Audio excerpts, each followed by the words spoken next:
I'll tell you the one thing nobody ever listens to me about. What's that? The cone of shame. To make sure the dog don't lick. They don't like that cone. Which is the reason I'm getting them to wear the cone in the first place. Some of that stuff is delicate, man. Like, you have a laceration, and you get it back beautifully, and the dog comes in the next day. Picasso. And the next day, it's wide open. It's a Bernardo. A Picasso to a Bernardo. Right. But fortunately, I hadn't seen a wound that was ruined that we couldn't come back and fix. That's right. It just created a lot more work for us. I would say it would give you more gray hair, but... It may. You just don't see them. Okay. I don't think it gives you... What about give you less hair? That's not fair at all. I know it's uncomfortable. Daddy knows. This morning, Scarlett the Labrador is in the clinic for emergency care. All right. What's been going on, boss? She ran in from the cow pasture, ripped it clean to the cartilage from a barbed wire fence, I'm assuming, and I wrapped it with sterile gauze and then an ace bandage and brought her here first thing. Smart move. Scarlett is a white lab that we rescued about a little over a year ago, and she's part of the family. She just loves people, and loves to play. When we addressed the wounds, it was a lot of blood, so I knew we had to get her here to Critter Fixers right away. Let's see what we got. Yeah. I know, baby girl. I know. I'm sorry. Hey. I know, puppy dog. You did a good job of rapping, I'll tell you that. Thank you, sir. All right, dear, we're gonna go to the final layer. Let's see what we got. Good girl. Ooh, boy. Yeah, she did a good one. Yeah, lay this open. Oh, yeah. All right, I'm gonna get her back to surgery ASAP. This is a really, really serious injury. I noticed the amount of blood, and I'm very thankful that Slate wrapped his paw, because there's a large femoral artery that feeds all the way down to the foot. And if you hit that thing and can't get the blood stopped, it can be instant death. All right, let's get some IVs. Let's keep some pressure on this thing. Good girl. I know. It's best if you don't look. All right, Paula, let's get some anesthetics on board. All right, pup, I'm gonna let you go. Night-night, get you some rest. Yeah, she just went limp. Yeah, boy. Oh, man. Yeah, man, this thing is sliced up and pretty doggone good. All right, I'm gonna get gowned up and get you fixed up. I'm thinking how lucky that dog is. If he didn't have that tourniquet on, this dog would be dead. I mean, this is bad. Applying a bandage to a bleeding area definitely helps stop the bleeding. And platelets do a great job of forming clots if they're small capillaries. But when you hit a major artery, you gotta have some kind of veterinary intervention. What you thinking, Doc? Just trying to see my approach. Good boy. That's all the way down to ligament and cartilage and bone. It's still bleeding pretty good. I'm just trying to put some pressure on it, but the vessel is literally squirting. There's so many vessels down here that have to be tied off. The first thing I do is I have to find the bleeder, because there's quite a few veins and arteries running through from the leg all the way to the foot, so I gotta get these guys tied up. Worst you ever seen, Doc? I mean, this is really, really touch and go, and I'm really worried. If I don't start the bleeding, this dog could die at any moment.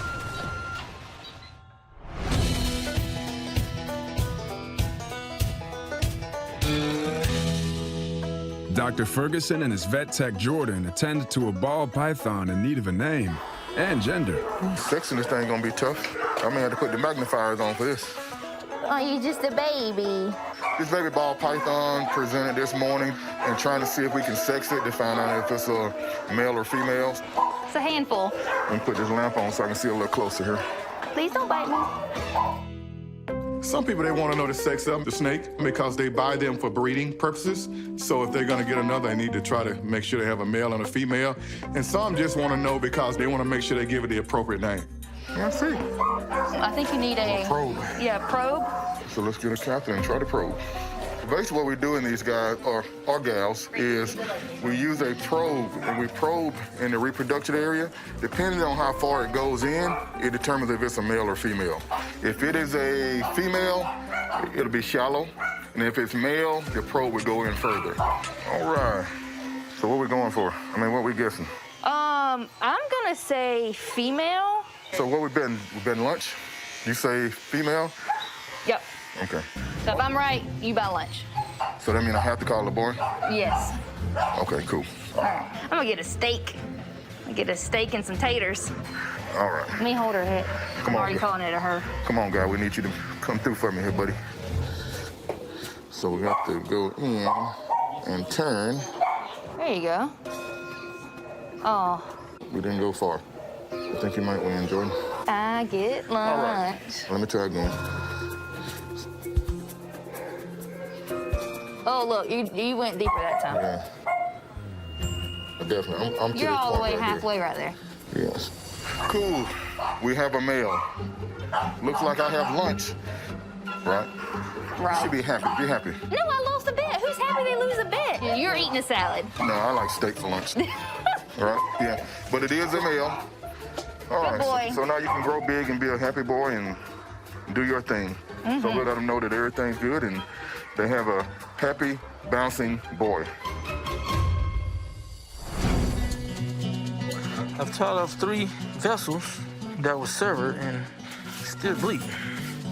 Damn. Another one. Back in the operating room, Dr. Hodges continues to operate on Scarlett's wound. Any more bleeding? All right, I think we got those blood vessels closed off. Let's debride this thing a little bit, and I'll suture the rest back together. Dead tissue doesn't heal. So I debride off all the area that has been damaged by the barbed wire and get the good, clean, fresh tissue. And that's the tissue that I'm gonna suture up. As a surgeon, everything I've done to this point was inside, that's tying off the blood vessels and making sure the integrity of the wound is fine, but the outside and how it looks, that is what people determine, like, did you do a good job? You could do all of that, but it is doesn't look right.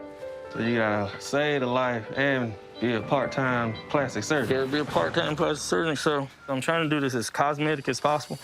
This dog is very active and loves to go out and run, so I think I'm just gonna bury these sutures so that Scarlett cannot get to them, and we have a good, clean, beautiful surgical site that will allow her to chase birds again. Real happy with that. You know, I mean, I got bigger scars than this dog is gonna have. Put a bandage on it to protect it, and we should be fine. I've gotten this area sutured up, and it looks really good, but oftentimes with dogs, their wounds and surgical sites are put through the test. We gotta keep this area dry and clean, and hopefully everything is okay. All right, boss. In good shape. Come on back. Doing good? Oh, no. You go on there and say, hey. You're doing pretty good? Oh, you're so much better. Yes. She is so happy to be back to normal. She understands this is just temporary, so Scarlett being 100% healthy is just a blessing. Thank you again. No problem. All right, pup, Dad'll be back to get you. What's next? The docs roll out to the country to see their next patient as the bad weather rolls in. Ooh, boy, we're in the middle of a tropical storm, And it would be named Sally and we'll be named Sally. after my mom. Oh, man. So don't talk too bad I about the won't storm. talk too much bad about Sally. I mean, I've already talked to her about it. exactly, I right? told her to get out of here. Please. But it makes it more difficult out here than I mean- rain and wind. Rain, wind, and cold. Yeah. We could have picked a better day, but you know what? Cows always pick days like Hey, this. cows always pick days like this. It's like Critter Fix all to see. Critter fix on the scene. What's up, bro? How you doing, sir? All right, man. What you got going? Mama cow, she had a baby, All right. and her udder is swollen, Okay. and she can't give milk to the calf. Okay. Where's the cow? The cow is on the right Okay. And where's the calf at? in the barn. Okay, great. Okay, let's All right, get it. we'll get to that. Let's see if we can get this fixed up. The mama had her baby, and her udder is swollen, and it's hard. And when we tried to see if the milk was good for the baby, it smells and it tastes bad. All right, we're gonna try to get a halter on her and then walk her over. We're gonna get a good place to tie her up. Oh, no. She got, well, maybe Alphabet hanging out back here. Yeah, I We'll have to see. Check her, yeah. There was a placenta and stuff hanging out of the cow. So I'm thinking, please, Lord, don't let there be another calf in here, which would be a whole other problem. You ready? All right, let's bump. I'm back here, girl. Dr. Hodges bumps the cow's backside to alert her of his presence. It's probably warmer in here than it is out there.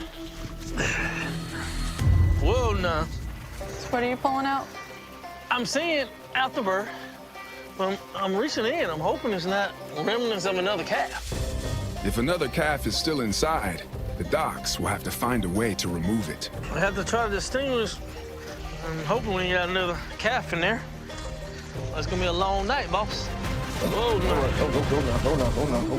Yeah, watch them back legs. Whoa, no. All right, hold on. With one calf already out, Dr. Hodges checks for any others that may be inside this distressed mother cow. I feel afterbirth, but I don't feel. No calf? Well, that's good. Everybody on her, mamas, they got afterbirth. Yeah, she would normally try to push it out herself. But a lot of times they get milk fever or eclampsia. I mean, you need calcium to make milk. You need calcium to push. You need calcium to make your muscles go. She got a big bag, so. Sometimes the uterus just not get stimulated by the hormones and it doesn't contract to push everything out. Come on, help me out, girl. I feel it. Dr. Hodges removes the remaining afterbirth to help Mom out. We would be doing this in the middle of a tropical storm. Yeah, we wouldn't have it any other way. I'll have it another way. All right, I think that's it, boss. All right, well, we can jump down here on these teats. You can see these teats are inflamed. So we're gonna get in here and get this thing cleaned up. We're gonna infuse some medication in there for anti-inflammatory and some antibiotics. All right, while you do that, let's go see how this calf doing. Dr. Hodges quickly moves to the newborn calf. Hey, I know you've been sitting out here. How you doing? You confused? Hey, let's make him a little bottle.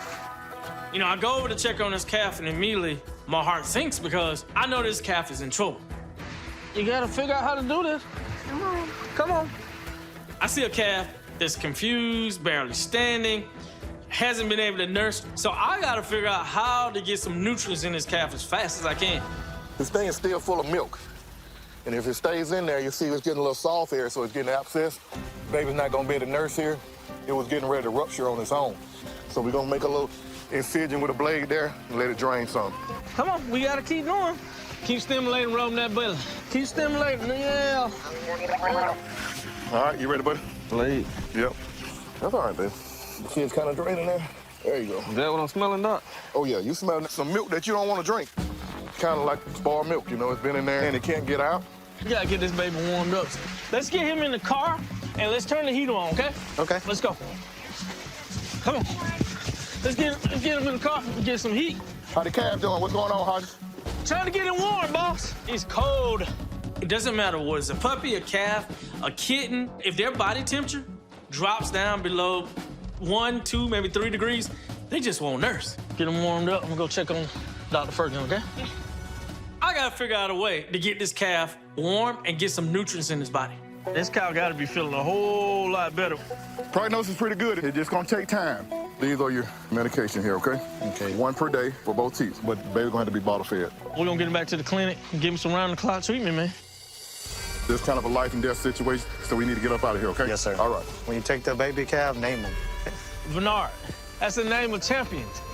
I feel confident that mama will survive and baby calf will be treated well. Let's get out of here. Get you some warmth, baby. I gotta get this calf back to the clinic ASAP. I mean, it's cold, it's wet, it's disoriented because it hadn't seen his mom. So my first thing is to get nutrients. We gotta try to teach this calf how to eat, just like a kid. Newborn calves require colostrum, the first nutrient-dense milk produced by mom right after giving birth. I gotta get some colostrum and milk in this calf fast because the gut only accepts colostrum for 24 hours. After that 24 hours, the colostrum is no good. We got some colostrum. We're gonna get that in over the next 24-hour period. So it's gonna be a long night.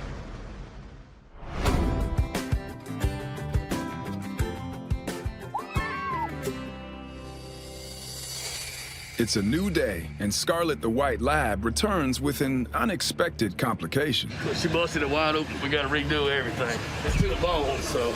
Early this morning, Scarlett ripped open her bandage and her sutures, the wrapping, everything. It wasn't bleeding too bad, but you could see all the cartilage in the bone. So here we are, first thing in the morning, to basically just start over. It's all good, boss.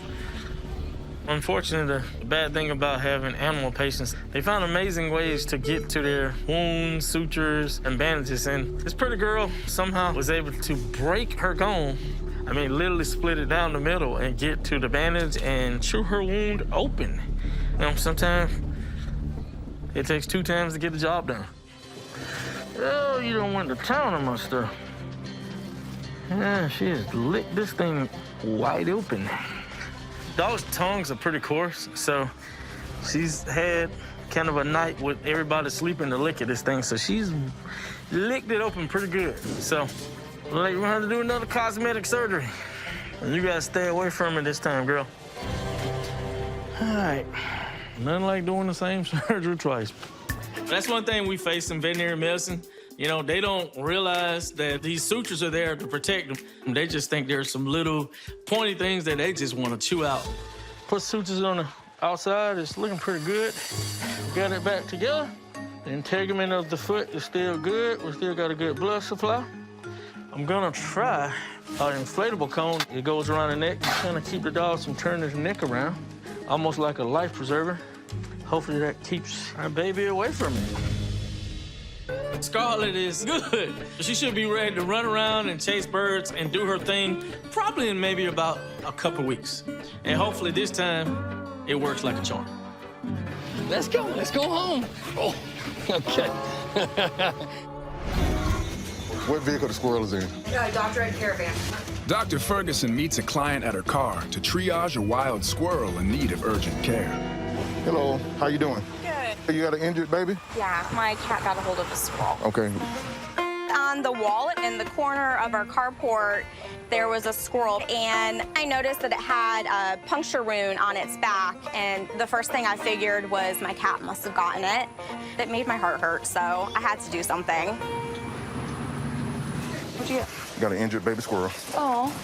It's a wild squirrel. Her cat got it. Yeah, because I got blood on the Yeah. So he's wild, so we're probably gonna have to gas him. Okay. What we have to do is try to see what the wounds are. So what we're gonna do is get our anesthesia chamber out, put the baby in the chamber, and once we're asleep here, we can assess the wounds a little bit better. We'll try to be quick here. And hopefully we won't run all through the room. I hope not. These wild animals may look cute and cuddly, but they can become very fractious because they are wild. The last thing we need at Critifix is for a squirrel to be on the loose and wreak havoc all over this clinic. Okay. All right. It's okay, bud. We look a little frisky there, don't we? All right, so we'll get out a few minutes to work and we'll check this baby out. Nighty, nighty, nighty. You're gonna get some good medicine, some good sleep.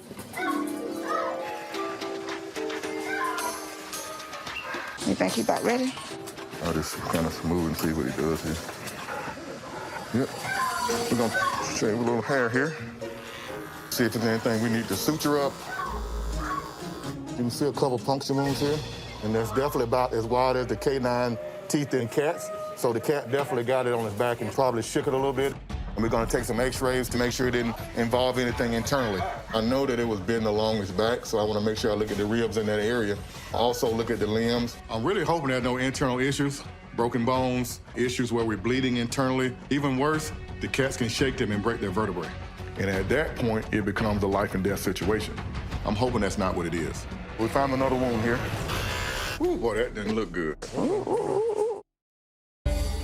We found another wound here, another puncture wound. Dr. Ferguson finds more damage to a wild baby squirrel that was attacked by a cat. It doesn't seem like a lot of damage is done. This wound on this area was superficial, their skin area. So we're putting an antibiotic ointment on here, and we're gonna take some x-rays to be sure that we don't have any fractures or anything like that. Although the squirrel's wounds look superficial, I would still like to take an x-ray to make sure there's no internal issues. Because doing surgery on a wild animal like a squirrel, and even being this small, can be tough. But we also get concerned about allowing them to go back in the wild, not knowing what is happening. They will try to mutilate themselves, and then we have a bigger issue. All right, so let's see what we have here. I can definitely tell it's a young baby because of the growth plates. You see those little white areas, lines there? Those are growth plates. That tell you that we are still growing. I don't see anything that looks abnormal, any fractures or anything. One thing that probably helped us out here is that the bones are not so calcified that when it bit down on it or it shook the squirrel, it didn't do a whole lot of damage. So sometimes being young can be helpful. Hey, hey. Hey. Well, good news is the wounds are superficial, So I just want you to monitor for like 24 hours. Everything seems fine then, let's release back out. I want to get out as fast as we can before we get imprinted on humans, okay? Yeah. But everything otherwise looked good and I expect a full recovery. All right, thank you. The doctor said that he gave some ointment, cleaned things up, and basically to just keep an eye for the next 24 hours and keep it comfortable, keep it safe, and then let it go back into the wild and resume its little squirrel life. Let me stand up a little bit. Hey, bud. All right, I know. Dr. Hodges continues to treat and mother Bernard, the newborn calf. You gotta get up and eat, bud. You gotta get up and eat. It's not quite walking yet, so let's take him back. You gotta thrive, boss. Matter of fact, let's go outside. I'm really concerned about Bernard.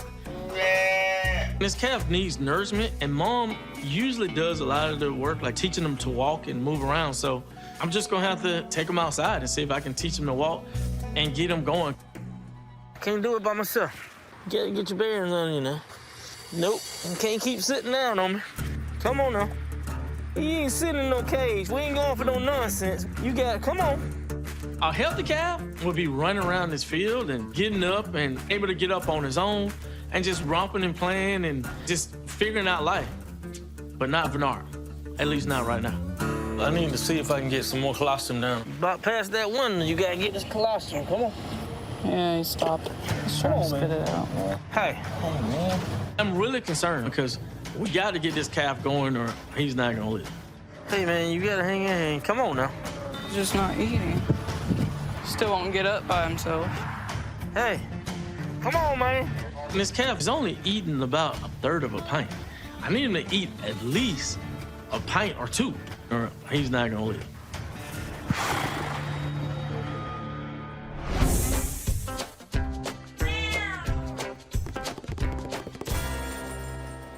Dr. Hodges' next patient may have bitten off more than she can chew. What's up? How are you? Good. All right, heard your mom's out of town. Yeah, she is. So she at the beach and then the cat eat scrunchies? Yes, she ate a hair tie. Oh, I'm old. I call them scrunchies. I brought in my cat, Letty, because yesterday she swallowed a hair tie. I actually saw her chewing on it, and I tried to get it out of her mouth, but she ran under my bed. By the time I got to her, she had already swallowed the whole thing. I'm very anxious and, worried about, what's gonna happen to her, if they're gonna be able to get it out.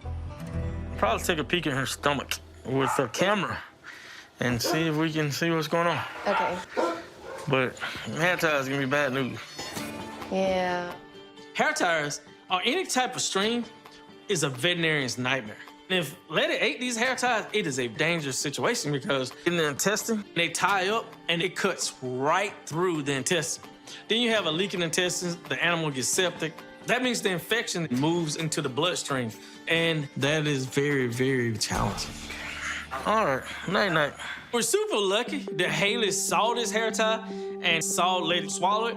Oftentimes, the owners come in and says, my animal's throwing up or is just not feeling well, so I don't know what's wrong. Haley definitely cut the detective work down quite a bit. Now my job is to figure out definitely where's this thing lodged and how I'm gonna get it out. All right. Uh-oh. What you see, Doc? Uh-oh. Yeah, I see it. And it's blocking everything here. Oh, boy. This thing is blocking everything, so I gotta get this thing out fast or this cat ain't gonna be with us.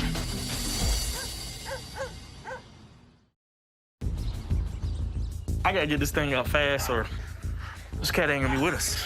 Dr. Hodges sees the hair tie stuck inside Letty's stomach, but now he needs to get it out. We got gas in the stomach, we got gas behind it, then we got blockage here. This is gonna be life-threatening, so I'm hoping I can go in and reach. Come on. Come on close. You can see it. Uh-huh. That's not good? That's not good. Because you see all this black stuff here? Mm-hmm. That's air. It's blocking everything here. Look like a long piece of spaghetti, and she didn't break it into little pieces. She just swallowed it whole. Hopefully I can get it out with the endoscope where I'll go down and hopefully grab it. And if not, she gotta have surgery? Yeah. Oh, man. Oh, man, that's right. So I've been doing this for 20 years. Before having the endoscope, almost all these cases were surgical cases. It helped my surgical skill, but this new endoscope is almost like a video game. I'm going in and I'm using my endoscope to retrieve whatever object that's located in the stomach. All right, let's go deep sea fishing. All right, we're about to get ready to go into the stomach. Oh, we're in the stomach. So that's food, bunch of food. This ain't gonna be easy, man. Keep going. Is that it? Let's see. I'm hoping that's it right there in the corner. I'm hoping. Maybe nice if we can get this without doing surgery. It's not easy to get. As I'm going in looking for this tie, the difficulty is you have to go in and you gotta maneuver around food. Food may look this big when you're looking at it, but when you're in the inside of an endoscope in a small space, food looks this big. So I have to go around food in a really small space. So sometimes it's really difficult to grab things. Come back just a little. You gotta be careful because we push this down into the small intestine. It becomes an instant surgical case. Try to maneuver it out, try to move it. The last thing I need is, oh no! Oh no, it cannot go in the small intestine. No, no, no, no. Oh gosh. I can't get around it.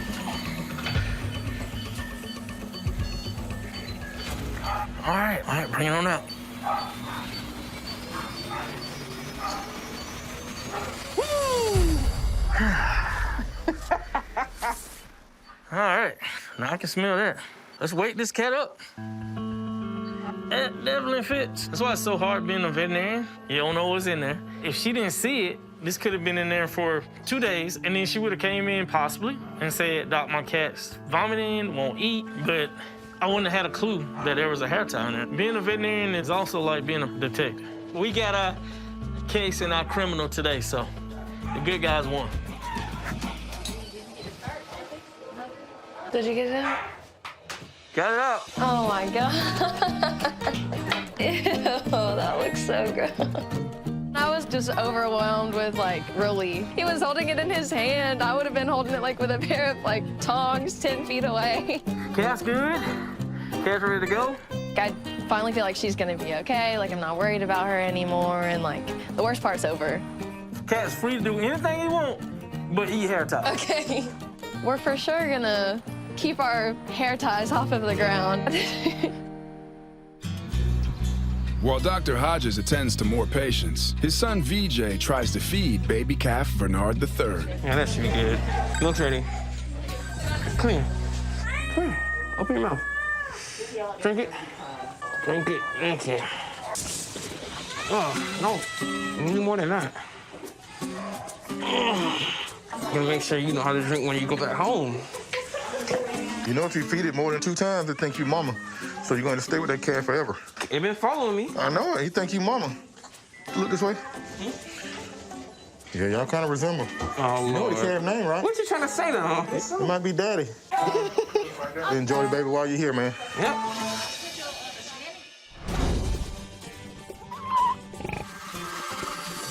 Who do we have? What's the name? Fifi. It's not Fifi.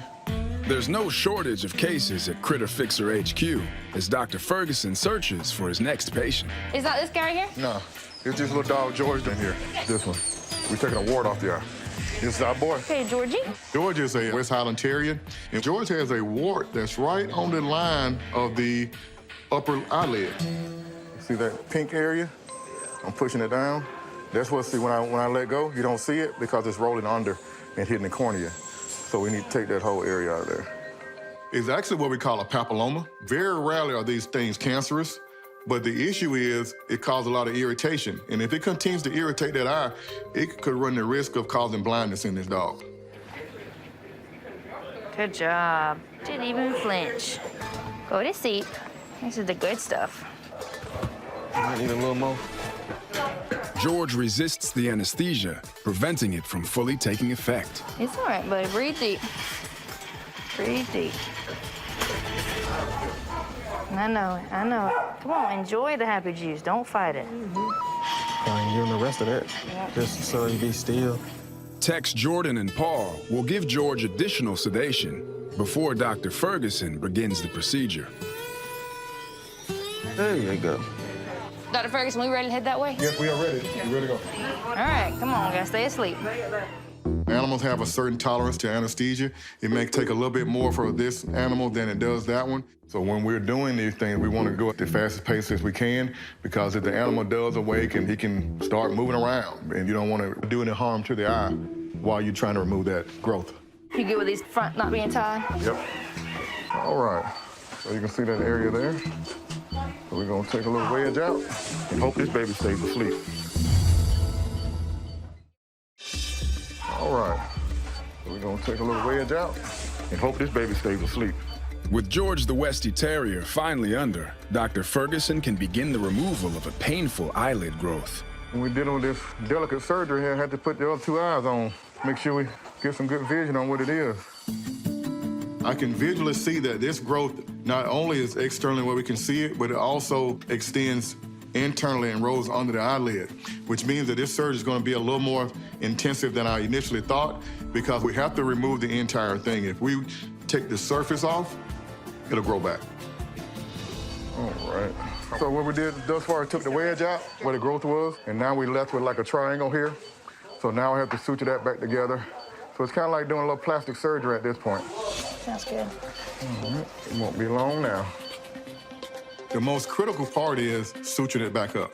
We want to make sure that we suture this back up so that it's in alignment, so that once it's healed, we can't even tell where the surgery was done, because we don't want to cause an unevenness in the eyelid, which could cause abrasion to the cornea or scratch the cornea, and then we're going to have a lot of problems down the road. We don't want to do a whole lot of stitching because we don't want to cause a lot of scarring. So we want to put as few as we have to, but enough to keep this area closed. Now we are closing this area up. You done already? And that is it. This is the area where the growth was. I'm sure it's going to itch when it heals. He's going to want to scratch this thing, so Jordan, we better put a cone on. Okay. Okay? Everything else is good. We can wake the baby up. All right. Once we get this area healed up, the results are going to be fantastic. In probably 7 days, we'll take those stitches out. When the hair grows back, you'll never know it was an area removed from there. Hold on, buddy. Hold on. You can't escape. No. You got to leave that present on. We gave that to you. That's a present. Don't take it off. Okay? You got an understanding? Okay? All right. I ain't did this in 15 years. Too hot. In between patients, the docs take time to warm up a bottle of formula for Bernard, the baby calf. Calf doing pretty good. He's doing good. I came up here this morning, and he walked around. I took the shift last night. I took the 4 o'clock shift. Okay. And then I came back at 7. Sierra came in at 12, and she said he did pretty good. But I'm making him keep him out because he got to Learn to walk, move around. He got to learn. He got to move around. Yourself up, yeah. The calf wasn't very thrifty, so we knew that we had to get nutrition, colostrum in this cow. So we had a rotation going during the day, feeding the cow, taking the calf outside, making sure the calf was up and being mobile, because that's what mom does. And doing that over and over, after a few days, the calf became a lot more vibrant. Thanks to me teaching her how to You walk. do the calf walk? I taught that calf how to walk. Did you? Oh, so that's why. Roll the tapes back. So that's why it's doing like. Roll the tapes back. Oh, poor dang, his floor is so slick. Come on, Bernard. Good job. You looking good this morning. You need to sturdy on this stuff now, huh? Look at you keeping your balance. I see you. Look at you, being curious. Doing better, huh, Andrea? Yes, you're doing a lot better. It's a very emotional feeling to have Bernard II watch me interact with his calf. One of the proudest moments I've had as a dad was him telling me he wanted to be a veterinarian and walk in my footsteps. So now he gets to watch his dad do his craft. I had to teach him how to walk. I mean, he didn't know how to walk. We just nursed him back to health. To be honest, I wasn't sure if he was gonna make it, but you can't give up. I mean, you're gonna have animals that seem like there's just no way they're gonna survive. But you just gotta keep working with them. Andrea worked with them. Paul took them home over the weekends. I had to come up here in the middle of the night. So if you're gonna be a veterinarian, it's not a 9-to-5 job. So what you think? Cool. I think this is a great learning experience for Bernard to see a situation that maybe almost hopeless. We were able to save this life. So hopefully that embeds in his memory that one day as he becomes a veterinarian, stay persistent and just, above all, show these animals love no matter what. Hey, come on. We'll have to take care of him here and keep making sure that he thrives for now.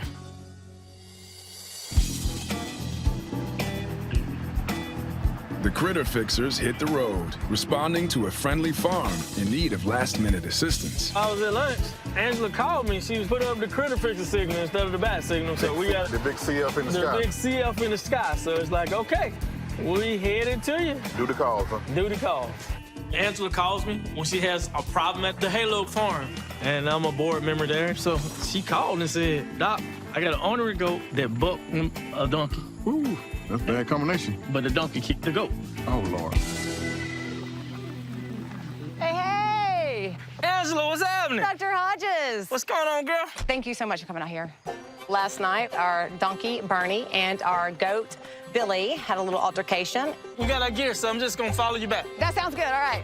This morning, we realized that Billy wasn't doing so well, and he was showing some signs of injury, so we need to check in on him and see what we needed to do. Hold on tight. It's a nice little place. Halo is a vocational and life skills program for adults with developmental disabilities and autism. What's up, everybody? With special needs individuals interacting with the pig, interacting with chickens, goats, and different things, teaches how to be gentle and understand the camaraderie of life. This is Billy. Now, he is the least personable goat on the farm. Everybody else loves to be held, snuggled, fed, but he doesn't even eat out of our hands. All right, Billy. Oh. It's gonna be a little wild. All right. Left rear right here. Step right All here. right, I'm gonna let you check them out. I'm going to do an examination, starting with the hoof and working my way up the leg, trying to see if I find anything that feels like a fracture, a sprained ligament, a torn ligament. Hey, Billy. I know, bud. Can we get him out and lay him on the side? Maybe get a little helping paw, maybe. Okay. I know, bud. I know. He's just checking you out, make you feel better. So far, everything feels okay. All right, buddy. There's no abrasions back here, so it didn't puncture anything. I don't feel any grating. That would indicate that we have a fracture. But when I massage the area, we vocalize. That tells me that in that area, there's some pain. Okay. I don't feel anything feel like a fracture. It feels more like a bruise from getting kicked. Right. But we need to get some pain meds on board, Okay. okay? So we're gonna give him an injection, and that should help him out some here, okay? Sounds good. All right, Billy. Billy really came out lucky. A lot of times you can get fractures or dislocations from being kicked. We're gonna continue to give some more anti-inflammatory pain meds, and he should have a full recovery. Y'all want to meet Bernie? Let's meet the man. We're going to find Bernie. Bernie! Being stubborn like a donkey. Yeah, literally. I guess I'm getting my steps in. We have seen a little bit of change in Bernie's personality since the male goat started spending some time in the pasture with them. And because he is so large, we decided that it might be the best idea to get him neutered to help reduce some of that aggression. Where you want to set up at, Doc? I guess I'm gonna set up wherever he falls. Wherever we can, that's right. Gonna have to put the rope on him first. Hey, can you come to my surgery suite? Let's go this way so we can get behind him. Donkey! Come on, Bernie. He's going back where we started, but we're gonna close the gap. All right. Hey, Hi, Bernie. Bernie. Be very careful. That's it. Oh! Oh, Be very careful. that's it.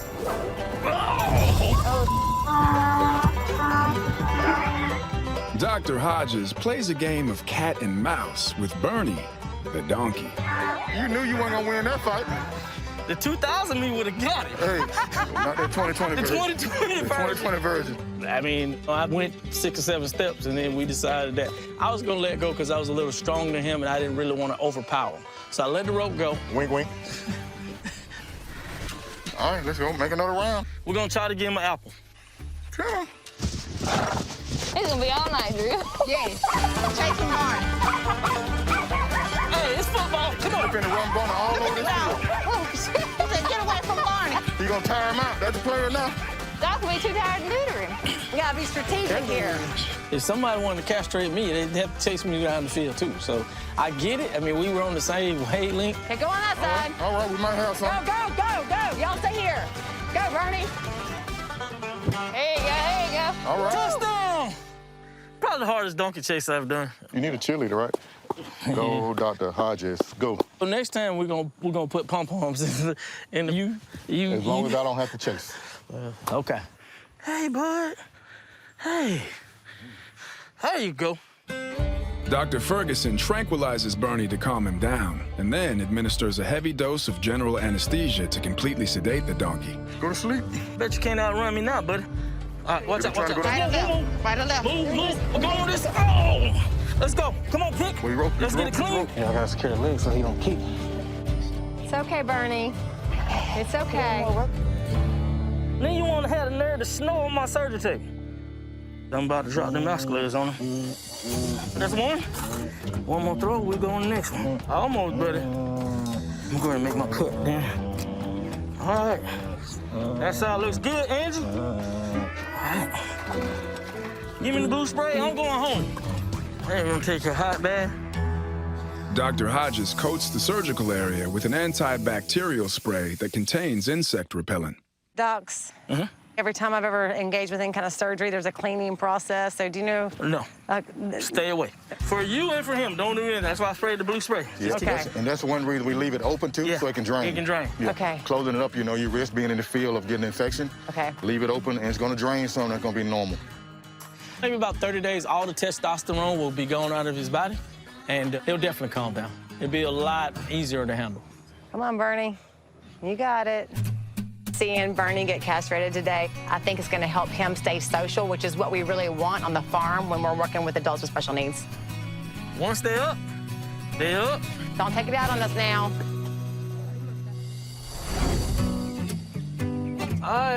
Time to go to your mama. The critter fixers head back to Aaron's family's farm to reunite Bernard the calf with his mother. Y'all can shed your tears, but the baby's home now. Today's a beautiful day, and finally get to see Renard.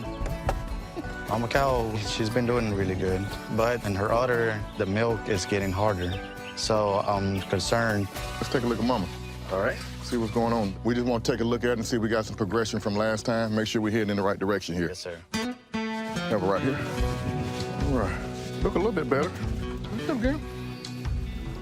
Yeah, she's still pretty engorged. Yeah, it's coming out there. Yeah, that's what looking more like cheese there. We got to do that 2 or 3 times a day. Just get this stuff out of there. Okay. Okay. Hey, she been eating okay?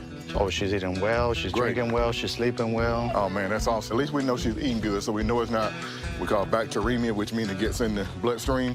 Because they do that, then they don't want to eat. Yes, sir. Yeah. I'm glad to see her doing good, but the bad thing is, you know, she's not going to be able to nurse. So it's going to be bottle fed. Mom's going to be fine in the long run. It won't be able to end nursing through this cycle here, but hopefully it will be able to at a later time. All right, Bernard, you home. So, Aaron, I present to you 3 Bernards. Bernard, and Bernard. Let's see how he does. Open them down? Yeah, let's put him in. We can have a sneak peek with your mom. I am really excited to see Renard reunite with his mother. We gonna turn this way? You may have to hold me going back. Hold my head, man, because I don't know. I might shed a tear. And it's kind of a sad moment, man. I know. We all bonded with the calf at the clinic. We need music and drum roll. We need it all, man. No doubt. It's a special moment. It'll be tears of joy, but then again, you know, why can't we just keep little V3? I know, right? But you lucky. Because I have V1? The original. The original. There you go. Okay. You got original Bernard. Look, that's Mama. Yeah, come on. Come on. There you go. There you go. That's a good sign. We're checking out the environment, man, and everything is all right. There you go. Smell and taste familiar? I think both Mama and Renard are really happy to see each other. All right, that's it, buddy. You look like a proud pop over there.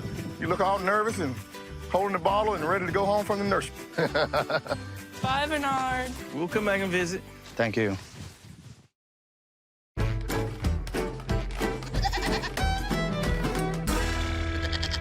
It's not very often, man, we have goats in the clinic. Yeah, usually we out chasing goat. Right, it's a lot easier to have them come inside in a controlled environment. No, correction. Help me out chasing goat. I ain't done this one. I'm coming, Kayla. Good job, kid. All right. Having them inside in a controlled environment, because it really stresses me, man, to see you running behind those animals, man. So it stresses you. Yes. That I'm running behind the goat. Yes, I'm That like, stresses you. Oh, just, man, you're wearing me out.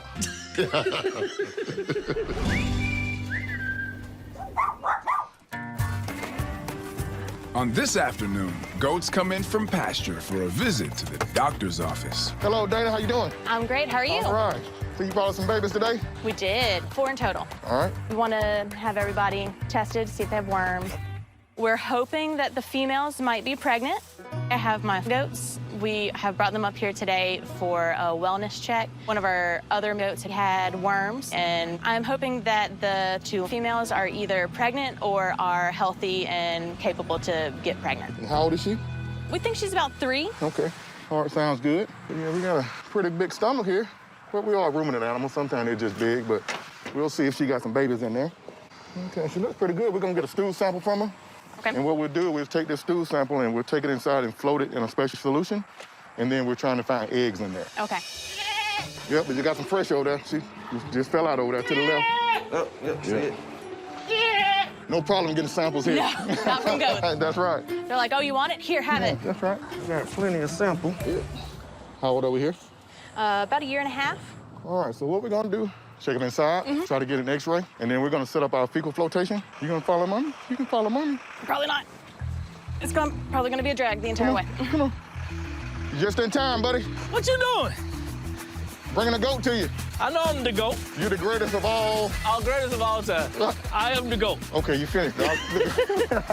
We got a couple of goats here that are possibly pregnant, okay? Okay. So we want to shoot an x-ray of a couple of them. Well, you know why I'm the GOAT?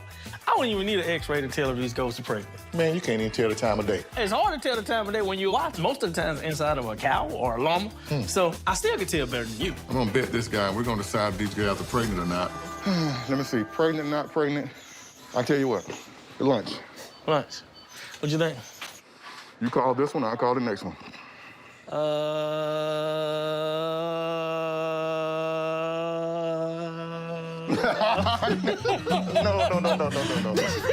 I was hoping I could see the screen. Push him in the other room. No. Not pregnant. Huh? Not pregnant. Is that what you call him? Yeah. Well, you won either that or it's too early, but I don't see anything in there.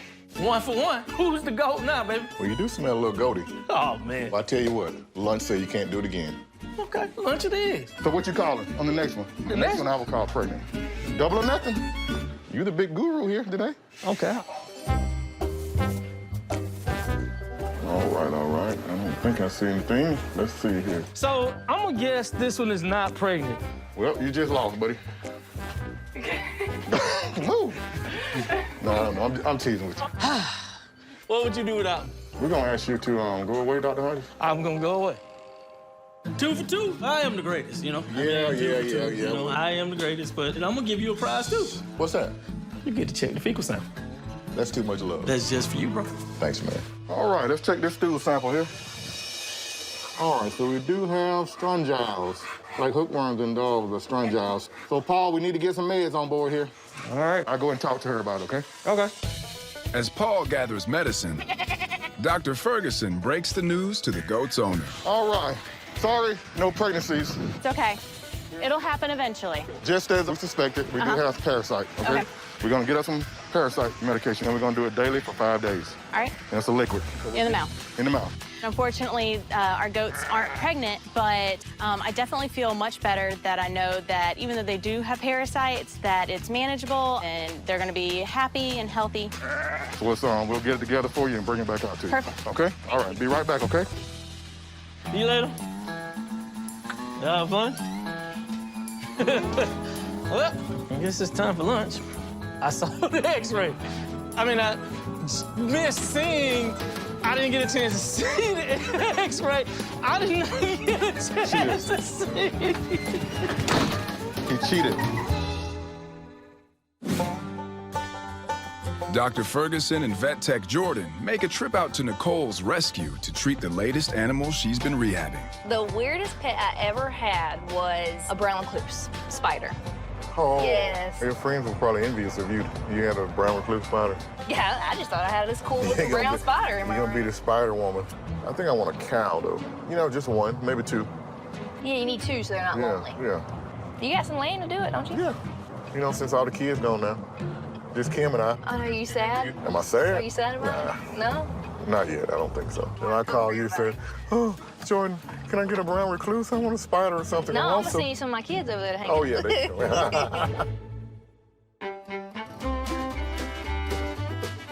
Hello, Nicole. Hi, guys. What you got going on? You working here today? Yeah, something tried to get into the pigeon pen. I'm the CEO of Wildlife Critters Circle of Life. My main goal is to rescue, rehabilitate, and release the animals back into the wild. My ferret is really sick. Oh, what's going on? Well, it was my fattest ferret, and then he just started dropping weight. All right, let's go see the baby. Okay. The ferret Oscar came to me from a hoarder.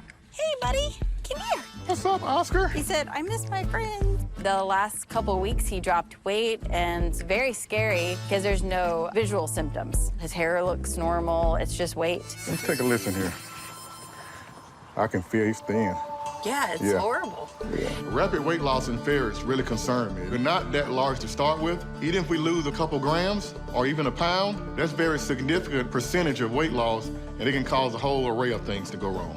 1.74 pounds. So the last time I weighed him was 3.2. Wow. Wow, yeah. That's a lot.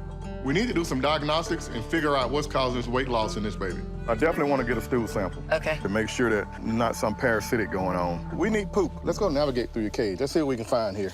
I'm sure you got something somewhere in here. Oh, there we go. We got it. Oh, yay. Good fresh sample. Since we're on poop patrol here, we can kind of evaluate this poop. It looks good, you know, the color's good. It doesn't look like any blood in it, and it's formed. So that's a good sign. We take it, put it in a special solution, and if there are eggs in there, it floats to the top, and we'll sit under the microscope. Okay. When I'm waiting on test results, sometimes Jordan sings for us. Come on. Sorry, I can't sing. I'm not Dr. Hodges. You know, he likes to sing for you. He's a rapper. Oh, excuse me. Yeah, he's profound. The ferret is sick, and he's not feeling well. Need to bring him out of his shell. And I wish him well. Okay.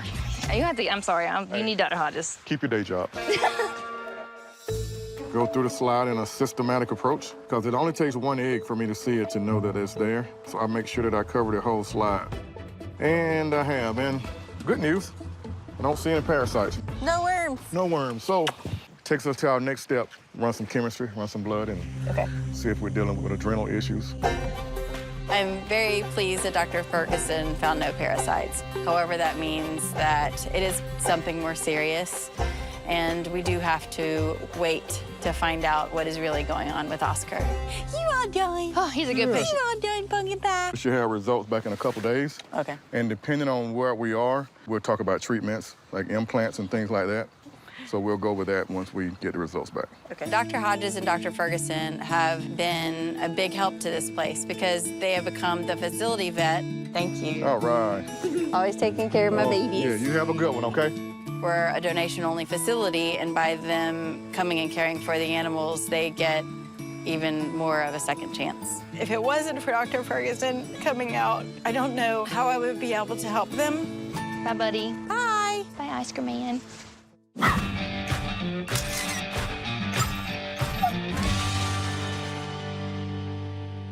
gonna get him? Yeah, I'll get it. Got it? Good Samaritans, Taylor and Teresa, bring in a unique hit-and-run victim they found on the side of the road. Hey, y'all. Hey, how are you, Dr. I'm Hodges? doing well. We talked on the phone last night. We did. Let's take a Yes, peek. it is. But he just looks around, I mean. Hey, bud. Oh, it's gorgeous. Isn't he, Doug? Hey, let's see if we can figure out what's going on with you. See, his leg is Hey, messed bud. up. I know. Hey. All right. We're here because we had rescued an owl last night that was in the road. We couldn't leave him there, you know, to get hit by a car, and went and got a box and went back and got him and put him in there to bring him. I think his leg is injured because his wings kept going out, but he couldn't go anywhere. Okay. He's beautiful, isn't he? He is.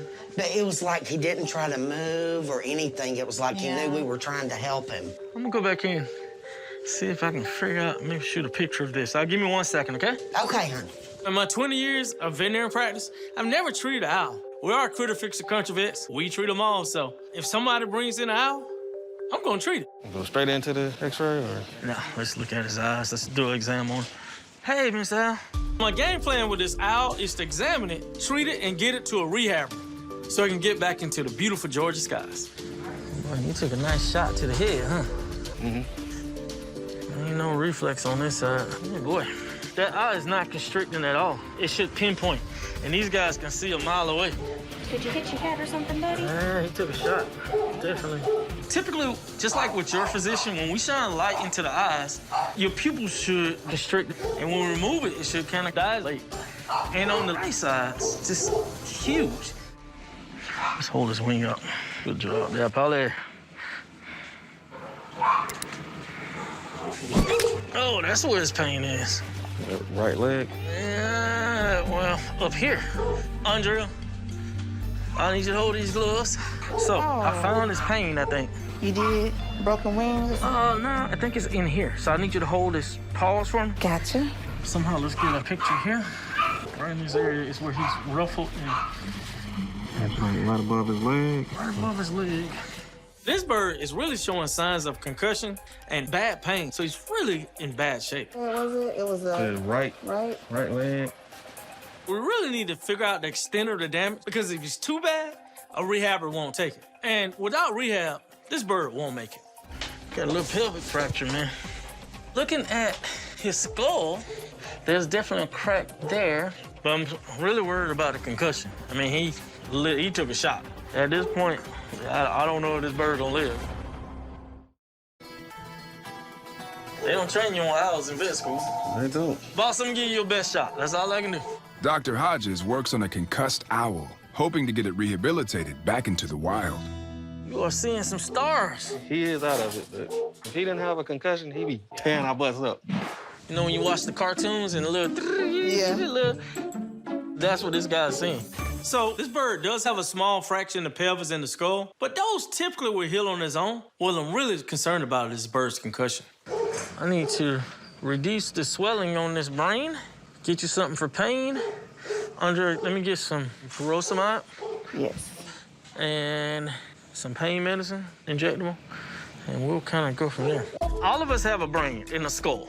We have only so much space.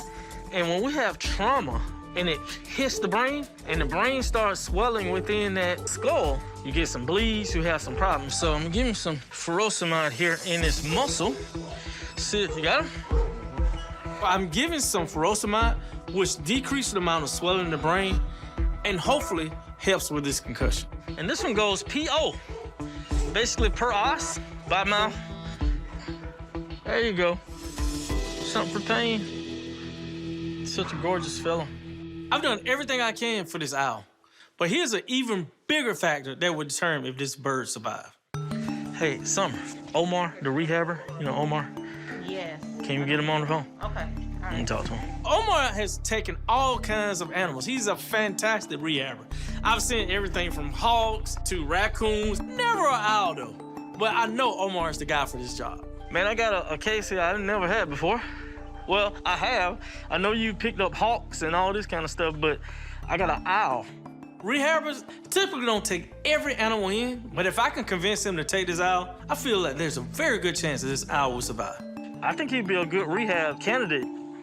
Okay, today or tomorrow works, boss. Thanks so much. I just got off the phone with the rehabber, and the good news is he's willing to take it. And hopefully if this owl can be back in the Georgia skies. Where you want to go, to the hospital room? Yeah, hospital. Okay. Derry, I got a new hospital patient for you. Come on. Derry is in charge of our hospital room.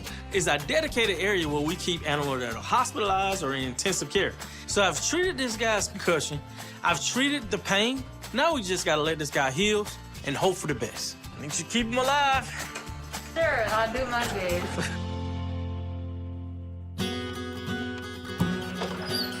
Hey, how are you today? Nicole comes to see Dr. Ferguson to get the results of Oscar the ferret's blood tests. How my man Oscar doing? His weight is not good, but his energy is still good. Okay, good. You should know he has Cushing disease here. Cushing disease is cancer of the adrenal glands. So they're over-secreting enzymes, but the body's not using it.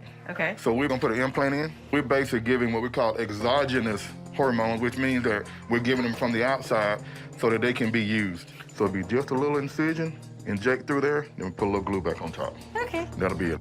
Adrenal gland implant surgery sounds much scarier than it really is. Oscar man, gonna be a new man. The implant does all the hard work of regulating cortisone in the body. We just have to get it in. All right, big man. Say night-night. All right. Don't go right to it. Hey, checking it out, man. Give it all to me. The reason we relax it, man, this needle is kind of big for a ferret. This is our implanter. You can't see it, but it's in the needle here, and it's probably about the size of a rice grain. So interesting. Pretty big gauge needle there. Kind of scary looking, isn't it? We don't even use them that large in small animal unless we're doing a microchip. But you think about a dog is a lot bigger than a cat as opposed to a little ferret, and they still have the same size needles. Okay. Boy, he's thin though, for sure. Yeah, let's do a little backbone. Yes. All right. So then what I'm going to do now is just make a little small incision that we'll stick the needle through. That way we don't have to puncture so hard through the skin. There we go. All right. Ticker is ticking pretty fast. All right. So now we put the implant in. So you attach that to your syringe, Doc? Yep. So what we're going to do for this, rather than put a stitch, I'm going to take a little surgical glue and put it on top here. So everybody be consistent. We like to do it on the dorsal area, like right over the shoulder blade area. Looks good, Joy? That's great, Doc. All right. We're going to wake the baby up. Good morning. There you go. Good morning. There you go. Come on. Come on. There we go. So what happened? So we're at 1.68. We're thin. You know, I'd like to be at least over 2 pounds, 2.5 pounds. Hey, you got to get up over 2 pounds, bud. Oh, you're drunk right now, huh? Huh? You can't do it drinking, though. You have to eat. Basically, what we're going to do now is just watch the signs and see if this thing improved. Even within a week, we should have more energy, start eating better, start picking up weight, and just doing a whole lot better. All right, Mommy, we're back. Here he is. Yes. Oh, hey, all right. Yep, so we got a little area right there we shaved. it. And we put a little bit of glue there, okay? So, but other than that, everything's good. This is my first time getting this done with any of my animals, and he was in and out in 5 minutes. Oscar did great. He's feeling perfectly fine, and I am so glad it was something so easy. We were 1.68 pounds. So I want to compare when I call you. Let's see if we're picking up weight. I want to know how we're doing. Okay? Thanks, guys. All right, thank you. Bye. It's All good right. to see you. All right.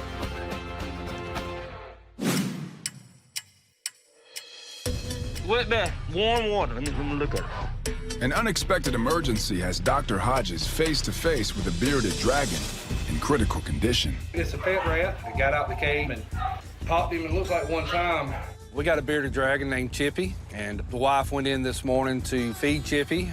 Left the top off his cage, and one of our pet rats got in the cage and attacked him. Bit him on the side of his neck and skull. It was a pretty bad situation at the house. Yeah, boy. Yeah, my 6-year-old son going crazy. We're gonna get him fixed. Hey, I need that warm bath. Let's see what's going on.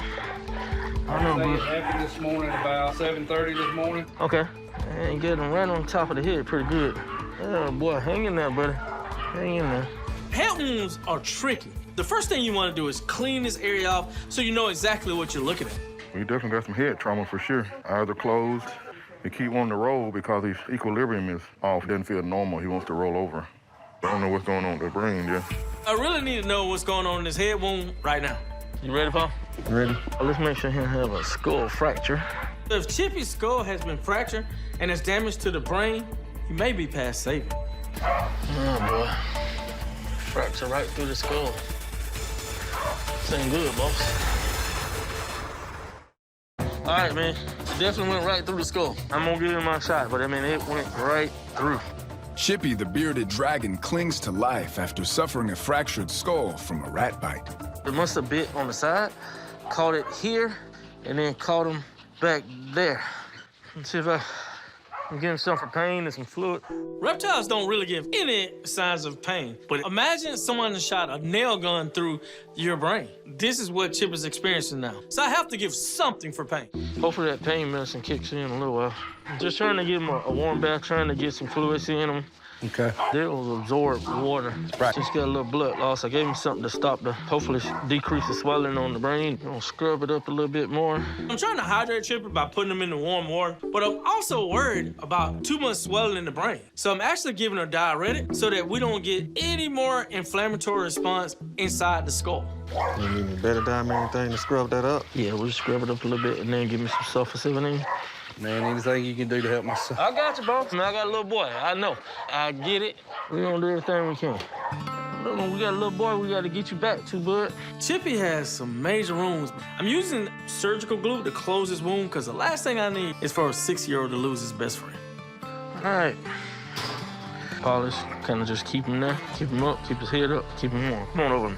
Yes, sir. But the truth is, I've done everything I can. So it's just a terrible game of wait and see. Now, I've gotten it clean. I got an antibiotic started. I got him something on pain. I'm gonna keep him hydrated. Okay. We're gonna say our prayers, keep our fingers crossed, and see if we can do our best. I've pulled some miracles before, so I'm gonna do everything I can. All right, man. All right, you wanna say bye? My biggest concern right now is Chippy gonna make it or is he not? So I guess you guys will call me? Yes, sir. If not, it's gonna kill my son. It's in God's hands, basically, right now. See you later, buddy.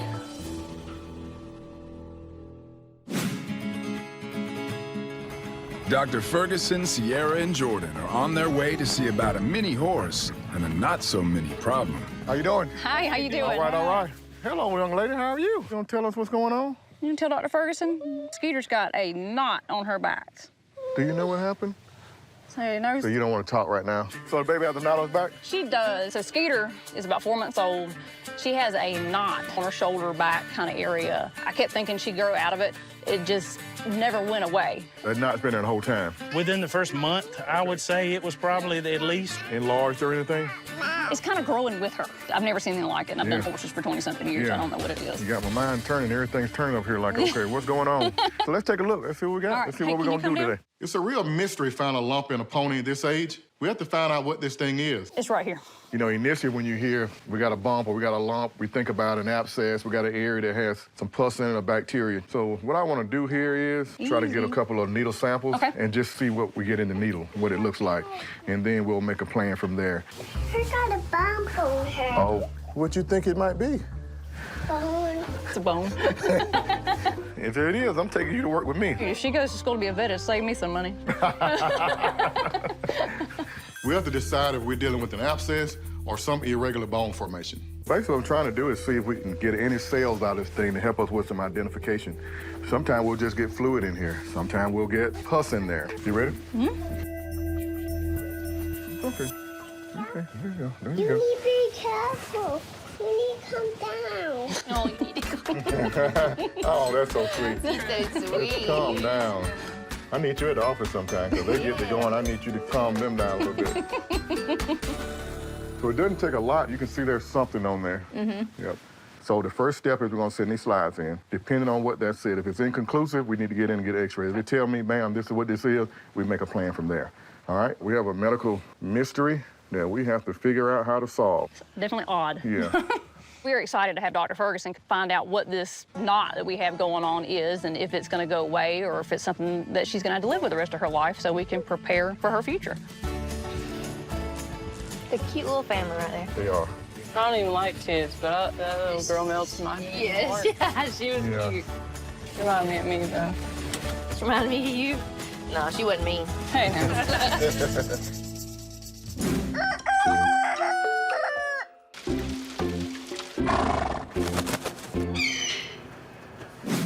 She acted like she was gonna start to push. She's done that twice. Okay. She looks like she's going into a soft contraction, but she won't actually push anything out. This morning, Layla had puppy number 1, and we kind of stalled out. Layla had no progression whatsoever from then on. We're concerned that we've got another puppy that's trapped in the canal that can't pass and allow the others to come through. Everybody's in trouble, from all of the puppies to Layla. That's my baby, and my baby's fixing to have babies. It's very emotional. Let's get these puppies out of here. You just wouldn't deliver them for me, huh? I walk into the clinic this morning, I'm still in my street clothes, and I run into some old clients, and they tell me, Layla, the beautiful German Shepherd, had a puppy, but she hadn't had another one in 24 hours. And I know there's a whole lot more in there, so I gotta get those puppies out ASAP. Okay, Dr. Hodges is about to have a C-section. I'm gonna need all hands on deck. All right, let's see what we got here. So we're doing okay? Yeah. You are the problem child. Sometimes animals' calcium is a little bit low, and the uterus doesn't contract, so we have to go in and intervene and do a cesarean section. So I'm making an incision right here at the base near the cervix. This one is actually tight in here. Come on out of there, big puppy. Come on out of there. Hey, where we at? First one coming out. Good gracious, we need to call you King Kong. You got your pump ready and everything? Yep, it's all already over there. All right, we got some work to cut out here. Come on here, come on. Come on, baby. Come on out of there. Big, but you ain't like King Kong. How we doing, boss? Nothing yet, buddy. Getting a lot of fluid out the nose. This is one whole puppy. Oh, wow. Yes, this is one puppy. German Shepherd puppies are typically pretty big, but these guys were really big. And I see why they didn't quite make it through the pelvic canal. There we go. Come on. All right, we might have some, man. All right. Puppy number 2, coming your way. All right, we got 2. You're okay, baby. Jeez, so maybe I should call you guys in. You got meconium coming on. Hey, T. What you got? We got some problems. I need you to hop on this one. All right, we're gonna do something, man. Tell them we're gonna be all right. Meconium is a thick, tarry feces that's typically released after birth. Oftentimes when a pregnancy is stalled, the puppy will usually release this into the sac. So essentially, the puppy is trapped in a sac with his own poop, which can suffocate it. Get that stuff out of there. Talk to me, boss. No respiration yet. That one's in kind of rough shape, man. Yes, sir. Just got a lot of fluid in those longlies, so we're trying to get this baby to talk to us. Come on, brother. Talk to me now. Come on. I hear you. Got it. Oh, boy, I got one that I'm gonna have to do an umbilical hernia here. I mean, he got a whole, everything's hanging out. This poor puppy's intestines is actually coming out of where the normal umbilical cord would be. Get this one up, and then I'm gonna bring him back and try to fix this thing here. It's a mess. If I can't get these intestines back in really quickly, this puppy is definitely gonna die. Make sure you keep this on. I mean, his whole, everything hernia. So I need to get him up, and then I'm gonna bring him back and fix it. As Layla, the German Shepherd, undergoes an emergency C-section, several of her pups struggle to survive. I ain't never seen that in 20 years. I got a pup coming out with meconium. I got a pup that's unfortunately come out that has his intestines out of his body. This has been a really, really high-stakes labor. Come on, gotta stimulate you here. Come on. Man, you've been sleeping long enough. It's time to get up now, man. T, we got a problem with this one, too. Coming your way. Y'all got a free hand? That's all, Hodges? That's it, boss. How many we have? 1, 2, 3, 4, 5, 6. 4 of them doing pretty good right now. We're working on 2, trying to get them going here. They have a heartbeat, and they had a lot of fluid in them. So we try to get those lungs all cleared up. You already got puppy breath. See how my hernia one doing? Not great yet. This puppy has a hole, and literally through this hole, the intestines are actually coming out. Boy, intestines everywhere. How we doing? We're doing good. When intestines are exposed and the whole, what we call peritoneal cavity, it is exposed, you get peritonitis. And peritonitis is an infection in the abdomen, and it's oftentimes fatal. Need me to wet it a little bit out? Yeah, please drop some saline on it. I'm also worried about these intestines drying out. If these intestines dry out or are damaged some kind of way, this puppy doesn't stand a chance. Come on, puppy. I ain't never done this before, bro. Like, I ain't know if I was gonna get that in there. Come on, puppy. What's the issue, Doc? Can't get in there, man. I can't get to my hernia ring. This is harder than doing a C-section. A hernia ring is actually the combination of what we call fascia and muscle tissue that has become weak, and then the intestine or fatty tissue comes right through. How's it going, man? A little tough go? Closing a hernia, typically it's not terribly hard, but closing a hernia in an area about the size of a toothpick is really testing my medical expertise. You don't want to go, do they? Come on, Hodges. What was there? Get in there. I like your clothes right there. I think you got it there.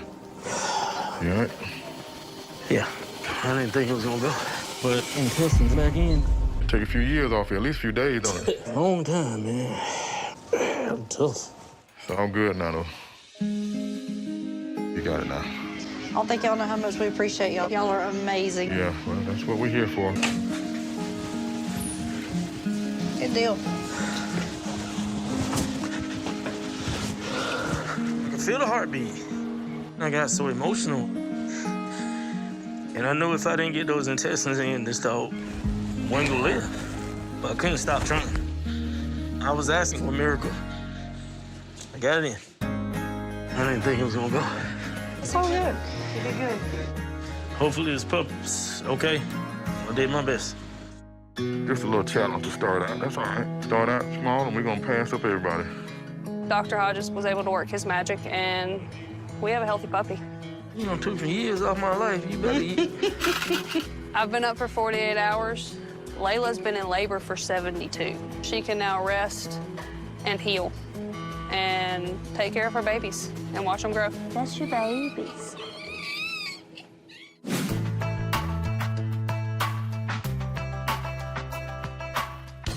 So I stopped and picked up a little helping hand here. Hey, Nicole. Hello. You're not missing class, are you? No, it's not until 6. So Okay. have to be a good student first before anything else. So. I'll train you well, then. Or at least you know what to say. Which one? A little bit of both. A little bit of both. Yeah. So we're headed back out to see Skeeter. You know, he had that lump on his back. Yeah. So got those results back, and it's actually inconclusive. The first sample that we took from Skeeter, after sending it to the lab, it was inconclusive. So getting a biopsy would definitely tell me whether we're really dealing with a hematoma, which is basically just an accumulation of cells, something that's benign, or we are dealing with cancer.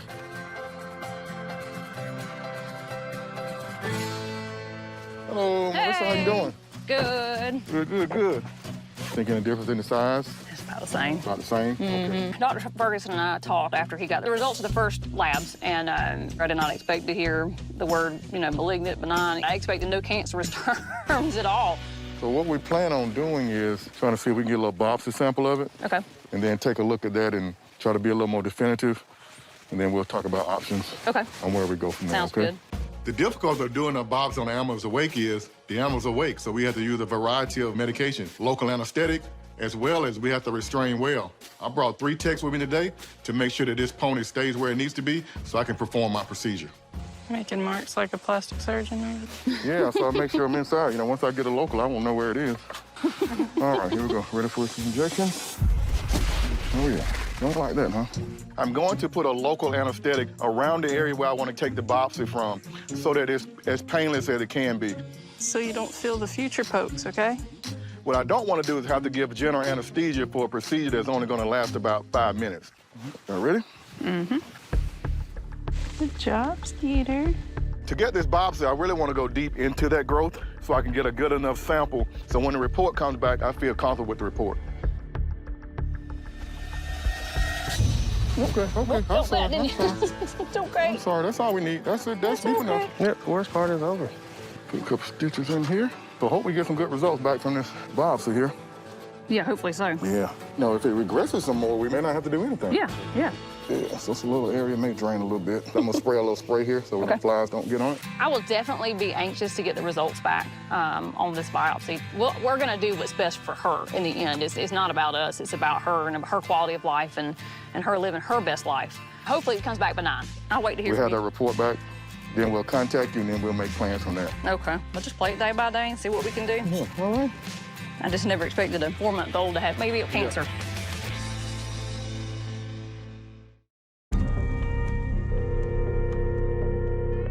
Dr. Ferguson has Skeeter's biopsy results. Hey, how you doing? Good, how are you? Doing good. Got your results back. No cancer, so everything looks good. Awesome. We got the best results we could ask for. The lump on Skeeter's back came back benign. It looked smaller last time. How's it looking now? It looks the same. No large or anything like that? No. Well, great. I suspect this lump on Skeeter will go down on its own, and Marissa's daughter will have Skeeter for a long time. So I think what we should do is just let the baby keep living, and let's just see how it goes. It shouldn't cause any issues. If it does, give me a holler, but that's good news. We don't have to do anything else. That is very good. Yes, ma'am. All right, so give Skeeter a hug, and if you need anything, you let me know. I sure will. Thank you so much.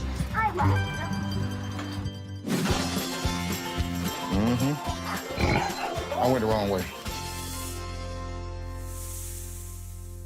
Man, you remember that bearded dragon that came in with his hole in his head? Yeah. It definitely went right through the skull. I pulled some miracles before, so I'm gonna do everything I can. He made it. I mean, he was like a miracle. He pulled through. What? I thought he was a goner. Ah, man, he's doing good. Wow. All right, buddy, look at him. Before, it was not just blood, it was kind of seeping goo and everything. But Right. It's not seeping anymore. Come hungry, buddy. Chippy looks great today from what we brought him in. He's moving around a lot better. He still has a little head issue with him, but I think we're gonna be good. I think he's happy you're here, huh? If you put him flat and he can bounce, he'll actually pivot. Keep doing the baths all weekend. If you can do 3 or 4 warm, do them. Okay. That's gonna keep him hydrated. It's a miracle that Chip is still alive, but it's gonna take a lot of nursing and TLC to stay that way. How often are you feeding him a day? 2-3 times. Yeah, we have bug tweezers, and we'll get him some extra small crickets. Yeah, I think that's great. If he eat it, I'll be so happy. This pet is very special to little Trey. So to know that Chip is going home with Trey, even if he's with him just one more day, it makes all the hard work worth it.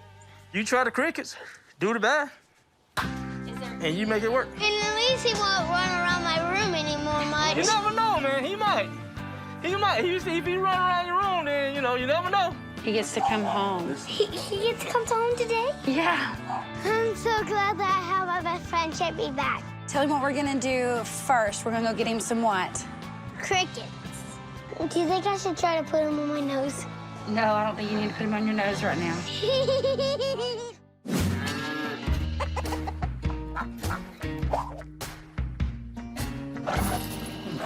The good news is it's a very sweet cat and has worms. Now here's the bad news. Dr. Hodges speaks to a client who dropped off their newly adopted cat they found limping in a parking lot. It appears to have a broken leg, like shattered at the top, in probably one of the worst spots it can be. Wally was dropped off this morning to see exactly what was going on. They found it in a shopping center parking lot, so they don't really have any history. But after examining Wally, I noticed he has a broken leg. T. Yes, sir. As usual, you playing with puppies. How can you resist that? Playing with puppies. Well, can I get you to come do some real work besides playing with puppies? Besides playing with puppies? No, I just want to play with puppies. All right. All right, I guess I'll come. Oh, man, what you got? This cat got hit by a car. Looking at Wally's x-rays, unfortunately, splitting or actually trying to put a pin in wouldn't really be an option because this leg is actually shattered. It would be a very, very long, painful process. I can do a couple options, but you have to make a choice. What's best for this animal? I don't know if that will form a fibrous joint there, so he'd just be left with one option. Amputation is probably gonna be the best bet.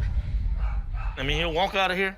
Oh, it'll do fine. And now it has a home, so I guess that's a game plan. We'll amputate. All right, make the thing better. All right. All right. Wally's leg is fragmented into pieces, so amputation is probably gonna be the best outcome to relieve this animal from pain. Night, bud. It's okay. Doing a amputation, there won't be any pain or arthritis. Wally will be sound and probably run around in a few days.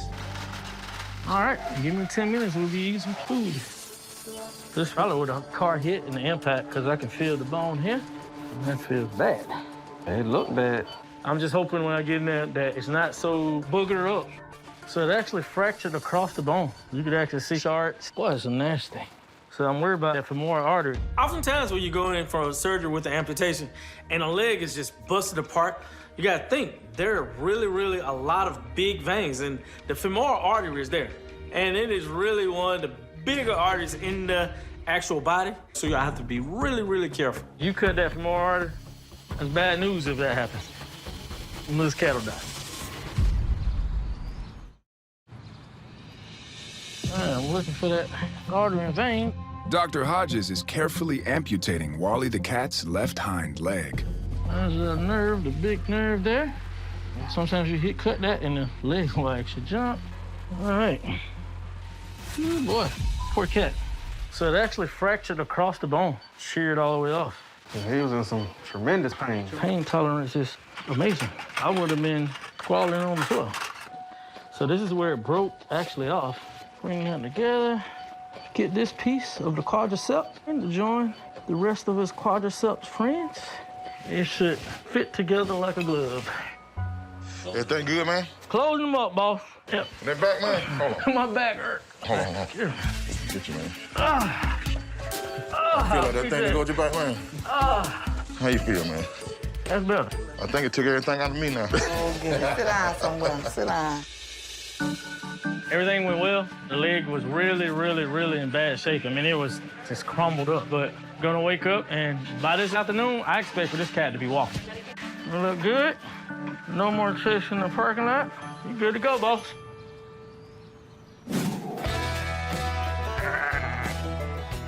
Tank, you it? All right, we got it. You remember that German Shepherd that came in that was just filled with puppies? Yeah. Come on out of there, big puppy. You need to call you King Kong. You too, baby. But those are some big dogs now. Well, hey, there you go. All the babies with their mama. Layla's doing great.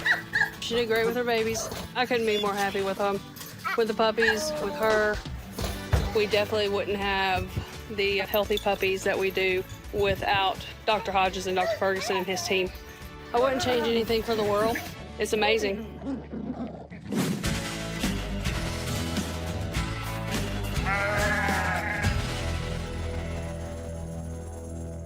Just you remember the cat that was found in the parking lot? We called him Wally. Whatever happened to Wally? I don't know if that would form a fibrous joint there, so he'd just be left with one option. Amputation is probably gonna be the best bet. Oh yeah, Wally's doing really well. You know, man, it's amazing. I mean, how well these cats do, or any animals do with 3 legs. It's like nothing happened. Life-saving surgery. Exactly. Hey, good morning. What's up with my parking lot How's it kid? going, man? He's ready for that cone to come off, too, I'm pretty sure. Let's see. Sorry, bud. Here we go. Wally's doing great. He's been climbing all over the furniture, and he's chasing all the other cats around more than than they want him to. That looks really good. Oh, yeah. You pawing at me? You would have thought Wally was born with 3 legs, and he's been used to it this whole time. Oh, yeah. Oh, yeah. Like nothing ever happened. Yeah, you ready to go. We've been going to Dr. Hodges since they've been here, and I knew Wally was going to be in good hands whenever we brought him here. You good to go, my friend. Perfect tripod. I've never seen a 3-legged cat before, and the first one I get to see is ours, which is awesome. Wally's definitely part of the family now. He's here to stay. I can still see him.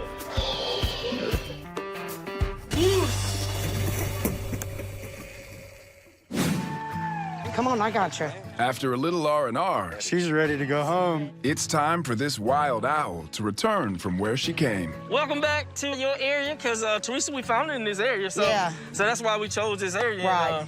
So she'll have plenty of food. This owl is doing so much better.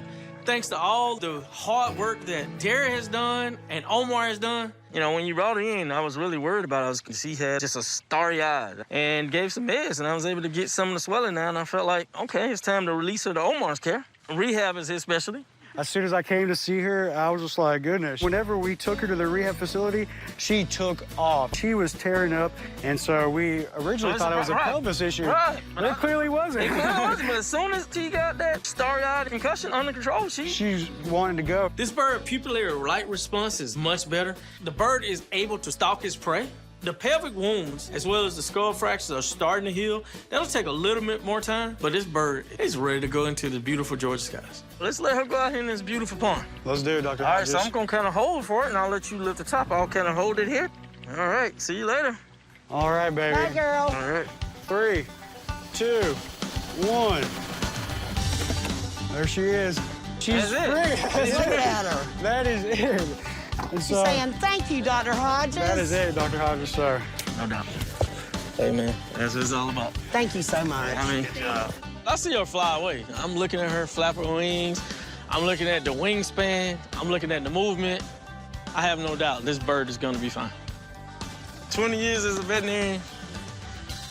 My first time releasing an owl. First time working on an owl. But that's what it's all about.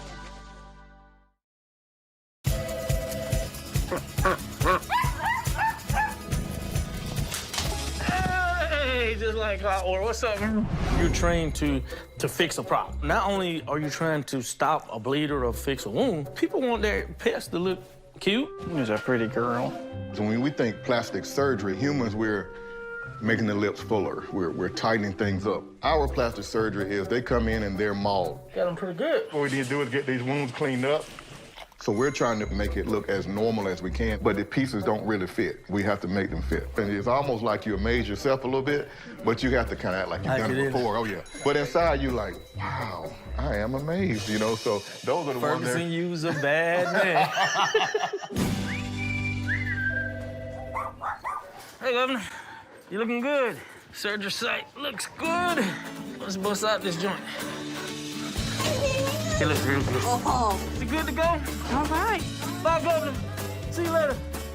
Cycling between clients, Dr. Hodges meets an 8-month-old Nigerian dwarf goat who's having a wee bit of trouble. Hey, what's going on, man? So what's going on with this goat? He's falling asleep. He's falling asleep. So your goat friend here been having some problems urinating, huh? Yeah. Yeah. Charlie's a pet Nigerian dwarf goat. I got him when the lockdown happened. I've never had a goat in my life. I just needed company, and goats are very curious, so it's like every time I go outside, I kind of learn something new from the goat. About 3 weeks ago, I started to notice that he was having trouble urinating. It's like trickling out, so that's when I said this could be serious. Does he have a hard time urinating? Is it just, he just squats and just... Yeah, so you don't think it's anything he ate or ingested? I don't. I want to check the ultrasound and make sure I don't have a stone or something floating around in it. Okay. All right, let's go and get some urine and do an ultrasound, and let's see what we got going. With this trickling urine, it could be a UTI, which is a urinary tract infection, or it could be something a lot more serious like a bladder stone, which is passing through the urethra. So the things that are passed out via urine actually ends up in the bloodstream, and the animals become toxic and dies. I'm sitting here reading, and the goat ate my paper. You know how a goat eats your homework? Man, it'll just... You gotta eat your pants now? Hold on now. Hey, will you stop biting? Getting to you in a second. A second. Yeah, you ain't paying attention to him. The last thing I need is a hole in my pants from a goat. I need to take Charlie outside the clinic so that he can get a little bit of fresh air and maybe eat some grass. Charlie, you need to stop. Because I definitely don't need him eating up everything inside the clinic. Come on over here. It's okay, Charlie. Not being able to pee is not a fun thing, I'm sure. Feel his bladder. Yeah. Oh, that sound horrible. Oh, goodness. Dr. Hodges reviews the results of Charlie's urine test, measuring for the presence of blood. In a perfect world, it'd be yellow, but we're all the way green, so we're filled with blood. Can we get an ultrasound on the goat? Oftentimes, with blockages, you have to go in and you have to correct the problem surgically. So this is a very, very serious situation. But I'm hoping I can get away with antibiotics and make this baby better. You want the light on? Turn the light off. So the bladder is here. Tell me like she still hurt. Doesn't look bad, though. So your bladder looks clear. I don't see anything. Let me see if we can clean this out. Let's get some antibiotics. Good job, Mr. Goat. I don't see any bladder stone, but Charlie definitely has bacteria and blood in his urine and also in the bladder. Hopefully with antibiotics, we can get rid of it. And he's back to eating grass and just bad and doing his thing. My man, I did an ultrasound, and that looked pretty good. But he has a lot of blood in there, in his urine. Really? Yeah. Okay. He does have a UTI, which is basically an infected bladder. I'm gonna give him a shot. I'm gonna give one for pain, one antibiotic. I'm very confident that we're gonna get this problem fixed. It's good to know that it was just a UTI, not kidney stones. I'm just gonna monitor him more. I'm learning, so whatever happens with Charlie, he's part of my family, so I'm gonna take care of him.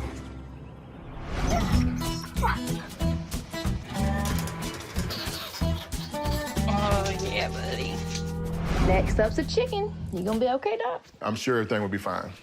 Hi. How you doing? How are you? All right, all right. Look at the baby. Oh. We got multiple babies in here. Hi. Yeah. This is Charlotte. It's okay, I got you. Hold on, Charlotte. So I brought my chick Charlotte. She is about 3 weeks old. The only thing we have in our farm are chickens, and she's one of my favorites. We noticed that Charlotte's eye was yucky looking, and she also had a few peck marks on her back. These chickens are my life. So I just want to make sure that everything's okay with her. So what's going on? Somebody pecked her eye, and we think it's the chicken that's in the cage with her, but then she also has a spot on her back. Is the other chick being mean? She might be. Okay, all right. Probably was a little chicken ruckus, you know. We did have another chick that passed away. We think a respiratory infection. Have you seen any different kind of respiration? Any other baby start sneezing, anything She like that? and the other baby were sneezing. I want to do a couple things here, okay? We're going to put a stain in that eye to determine if there's a scratch on it. I may also try to get an x-ray to make sure lungs and everything look good there. Okay. And that's going to determine how we treat this thing as well, okay? Okay. All right. Hearing that this chick has been attacked, but it also has respiratory infection, I want to know if their two are associated. But in this case, we won't know anything until we do further diagnostics. We need to take x-rays, and because we have trauma to the eye, one thing that I don't want to do is what we call a fluorescein stain test. You are so cute. Yes. All right, so let's see if we can get a little drop of stain there. Once I put the stain in, if there's a scratch, it will collect in that crater. Then it'll fluoresce, and that'll tell me that we have a scratch or an abrasion or something on the cornea. Well, no more than one drop. When it rains, it pours, doesn't it, buddy? I'm so sorry. All right, so now we're gonna flip the light off and see if we got something going on here, Jordan. It's okay. I think it's collecting around the bottom, but I don't see on the eye itself. So as I look at the stain, there's no uptake on the eye, but I do see some conjunctivitis, which makes me think that this may be associated with the respiratory disease. You think she's infected now? Yeah, we definitely gotta put meds in there, yeah. Let's see if we can get an x-ray. So you're not scared of them when they're this small, Doc? Oh, no, they can't hurt me now. When they get older, they get bad and mean. So my fear of chickens stemmed from when I was young. I was pecked by a chicken when I was little, and ever since then, it's been a little touch and go for me. I need to go and get you psyched up while you're young. Always be nice to Dr. Ferguson. Don't be like all the other chickens. She looks like she's legit listening to you. Okay, thank you, because all the other chickens, they don't like me. Always be nice to Dr. Ferguson. All right? Okay? Cool, everything good. I think we're seeing eye to eye now. You know, I think this hypnotism is kind of working a little bit. And I actually told him, make sure you tell all your friends to be nice to Dr. Ferguson. No matter what my issues are with chickens, I'm gonna do the best I can to take care of all of them, no matter what their ancestor did to me. Looking at the long areas here, they look nice and dark, so I don't see where there's any pneumonia or anything like that. We look pretty good here. Now we need to address that area on the back. Well, luckily it's a little trauma, probably from the other chick. Let's clean that up a little bit. A buffle, didn't she? Yeah, it's all right. Good girl. It's okay. You're doing good. This is a proud moment. I'm one with the chicken. So after looking at these wounds, it looks like it probably did come from his sibling. Don't let big brother or sister jump on you anymore. That's right. Luckily, we're just dealing with conjunctivitis in the eye. We should be back to new in a few days. All right, Mom. There's no scratch or anything on the cornea, but there's definitely a lot of inflammation and conjunctivitis. This area on the back probably coming from the other baby, kind of being a little tough. We're gonna send a general antibiotic home with you, and we're gonna send some ointment for the eye. Okay. All right, both of them twice a day. Dr. Ferguson hit the nail on the head and did a really good job with us, helped explain things where we could understand it. Don't forget our little talk we had in the back, okay? We're very thankful that he helped us out with Charlotte. You take care of this baby, okay? Okay. All right. Thank you. Y'all have a good one, okay? You too.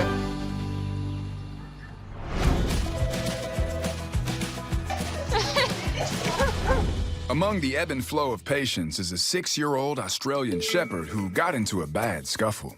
Hey. Hello. How are you? Good. Ooh. So we got in a little dog fight. 2 pits got her. Good boy.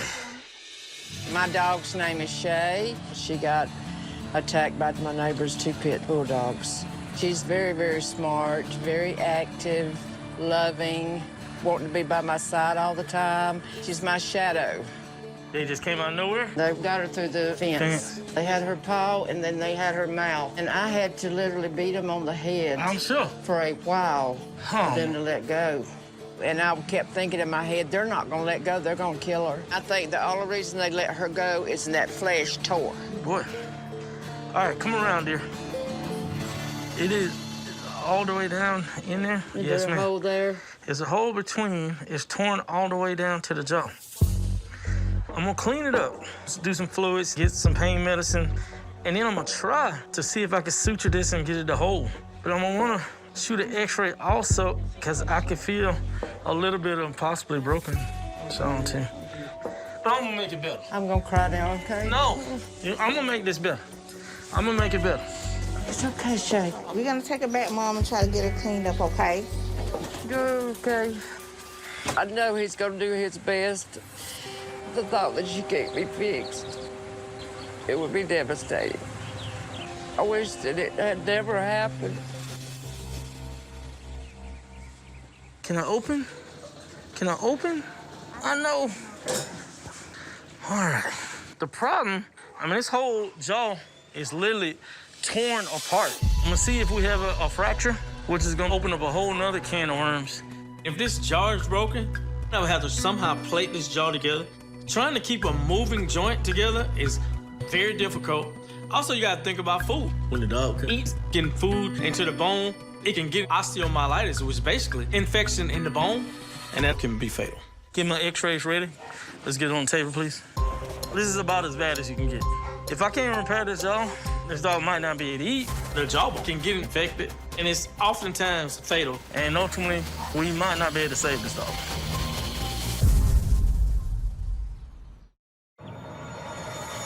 All of this is soft tissue that has just been torn away from the body. Shay, the Australian Shepherd, is in X-ray to determine if her jaw is broken.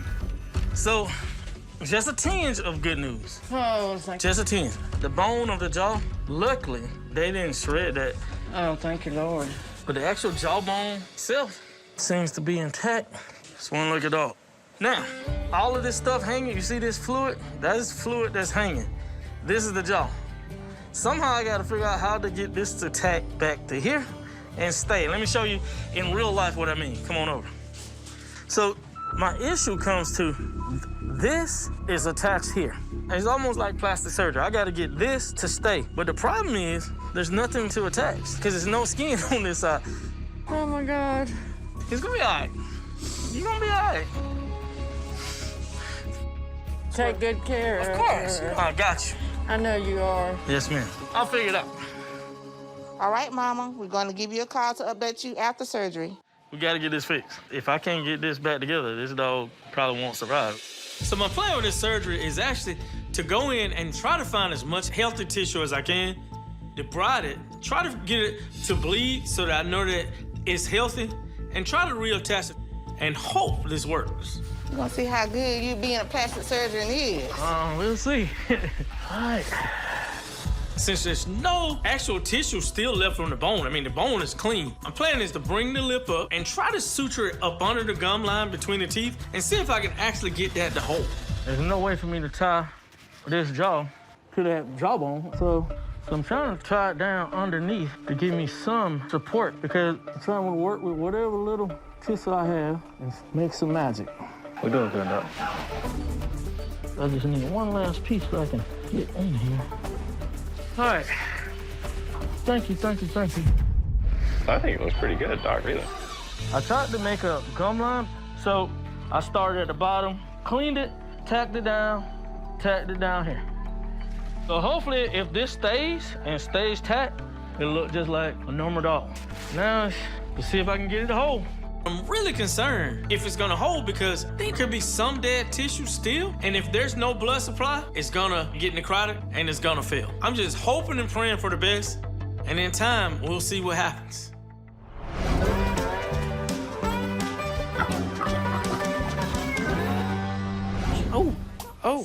Ooh, she got some snot out. Aww. They brought in Bibble. She's our guinea pig. She's a 1.5 years old.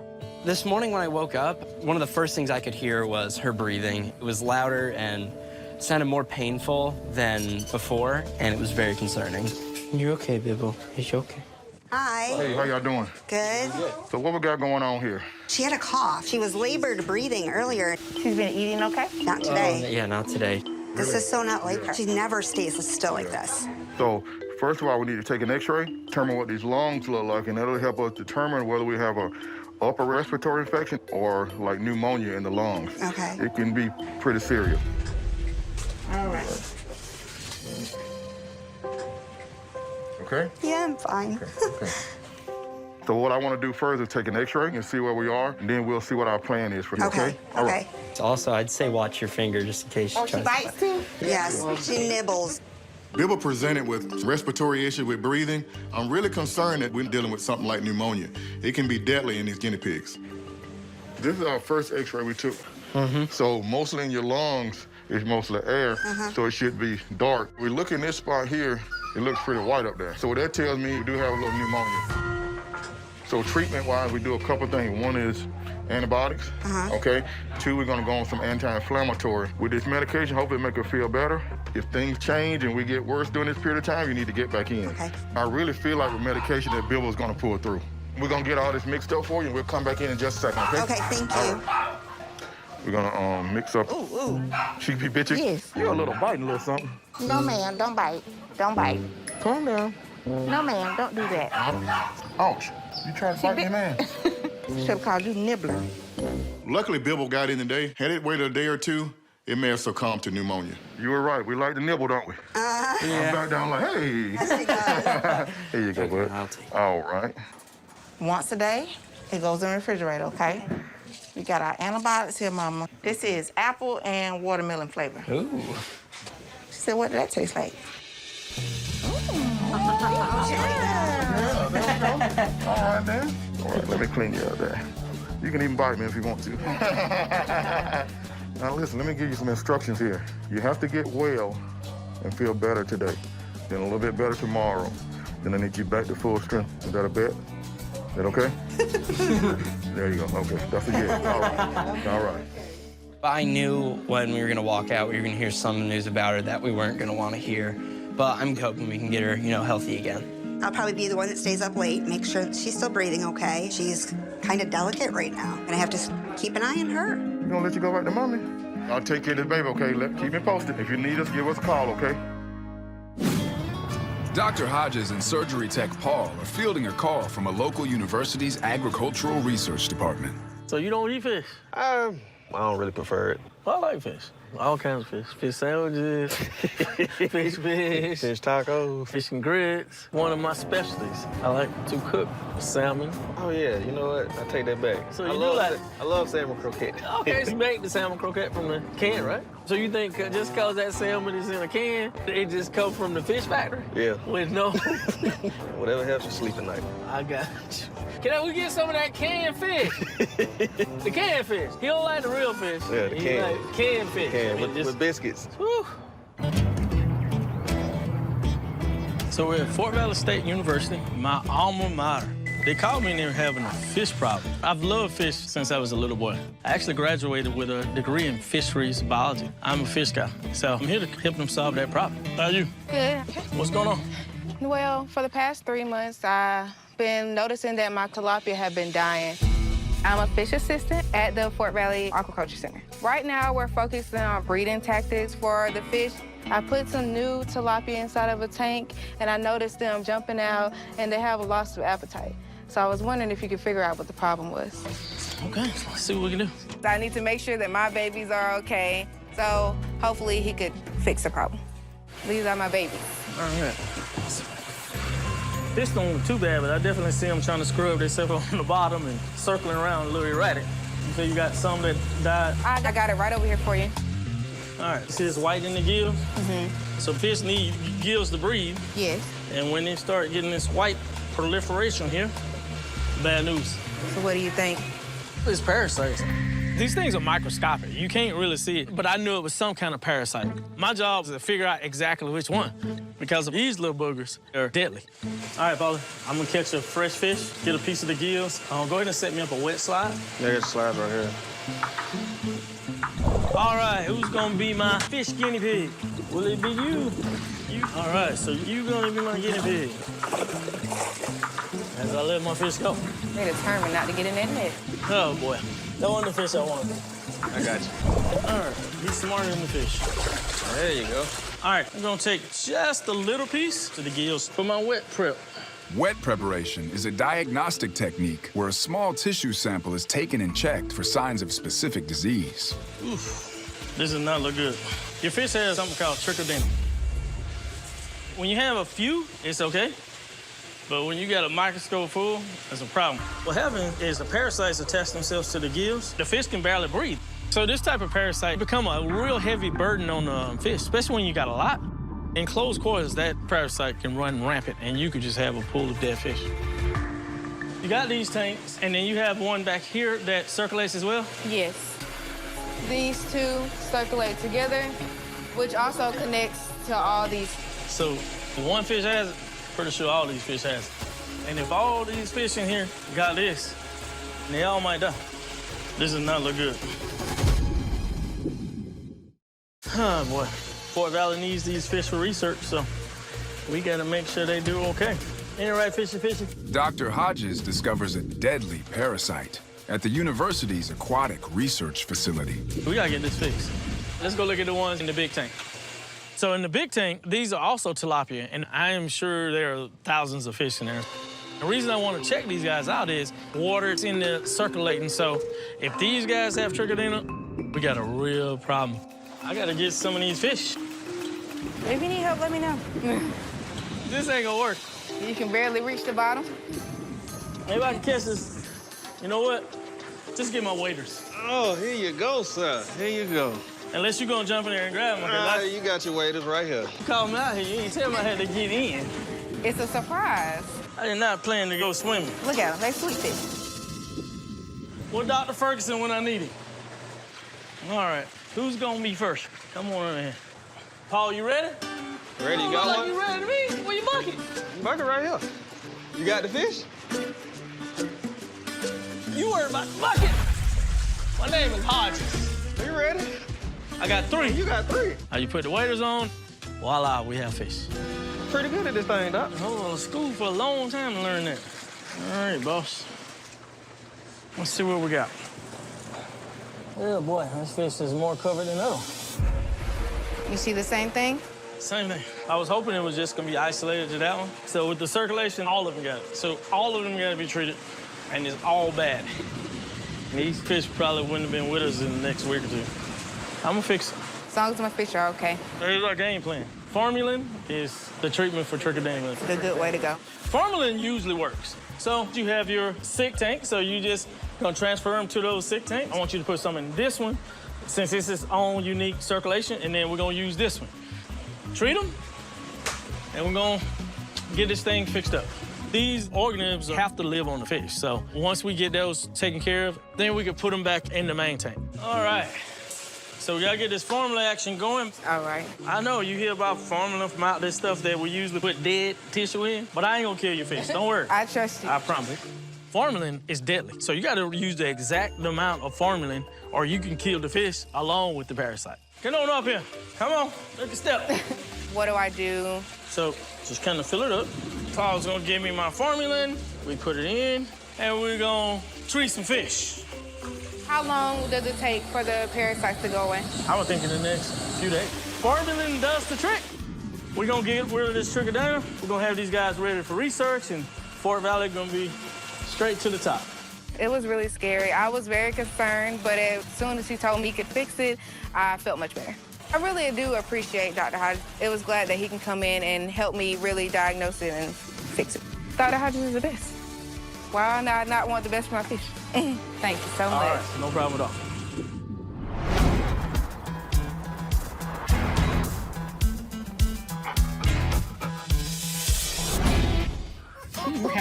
Recently, Dr. Ferguson came to the aid of Charlotte, the silky chicken. There's definitely a lot of inflammation and conjunctivitis. We're gonna send a general antibiotic home with you, and we're gonna send some ointment for the eye. Now, after a little home care and a lot of TLC, this hen can see the world clearly again. Charlotte is doing wonderful. We love her so much. She has recovered fully now. Her eye looks much better, and she's grown a lot since we took her to Perfexer. Her feathers are growing back. If we wouldn't have gotten her on antibiotics like we did, probably wouldn't have made it. And we really love her. We're so thankful for what Dr. Ferguson did for us. Thank you, Dr. Ferguson and Perfexer, for fixing her eye and making her feel all better.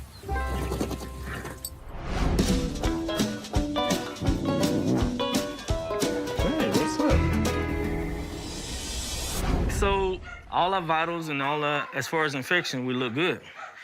But, it's always a but, right? Dr. Hodges is on the phone with Shay, the Australian Shepherd's owner, to give an update on the post-surgery status of her dog. So where the tissue was crushed up under, like, it's literally black and dying. There's no blood supply, so it started to die. Part of it healed, but the part that's dying, I'm gonna have to redo. I know. So we gotta do something. We ain't gonna give up, okay? I was worried about more tissue dying, and it has. So it caused my suture line to fail because dead stuff don't heal. I mean, I'm kind of at a dead end here because I gotta somehow get this to hold and get that good tissue to hang in there with me. How am I gonna close this wound?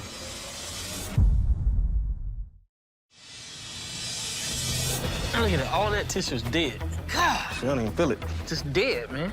Dr. Hodges is working on a plan to save Shay, the Australian Shepherd's lip and life. I'm literally gonna try to pull a rabbit out of a hat. To save Shay's life, I gotta think out of the box. I'm always reading about different tactics. And my visit to Fort Valley State University actually made me think.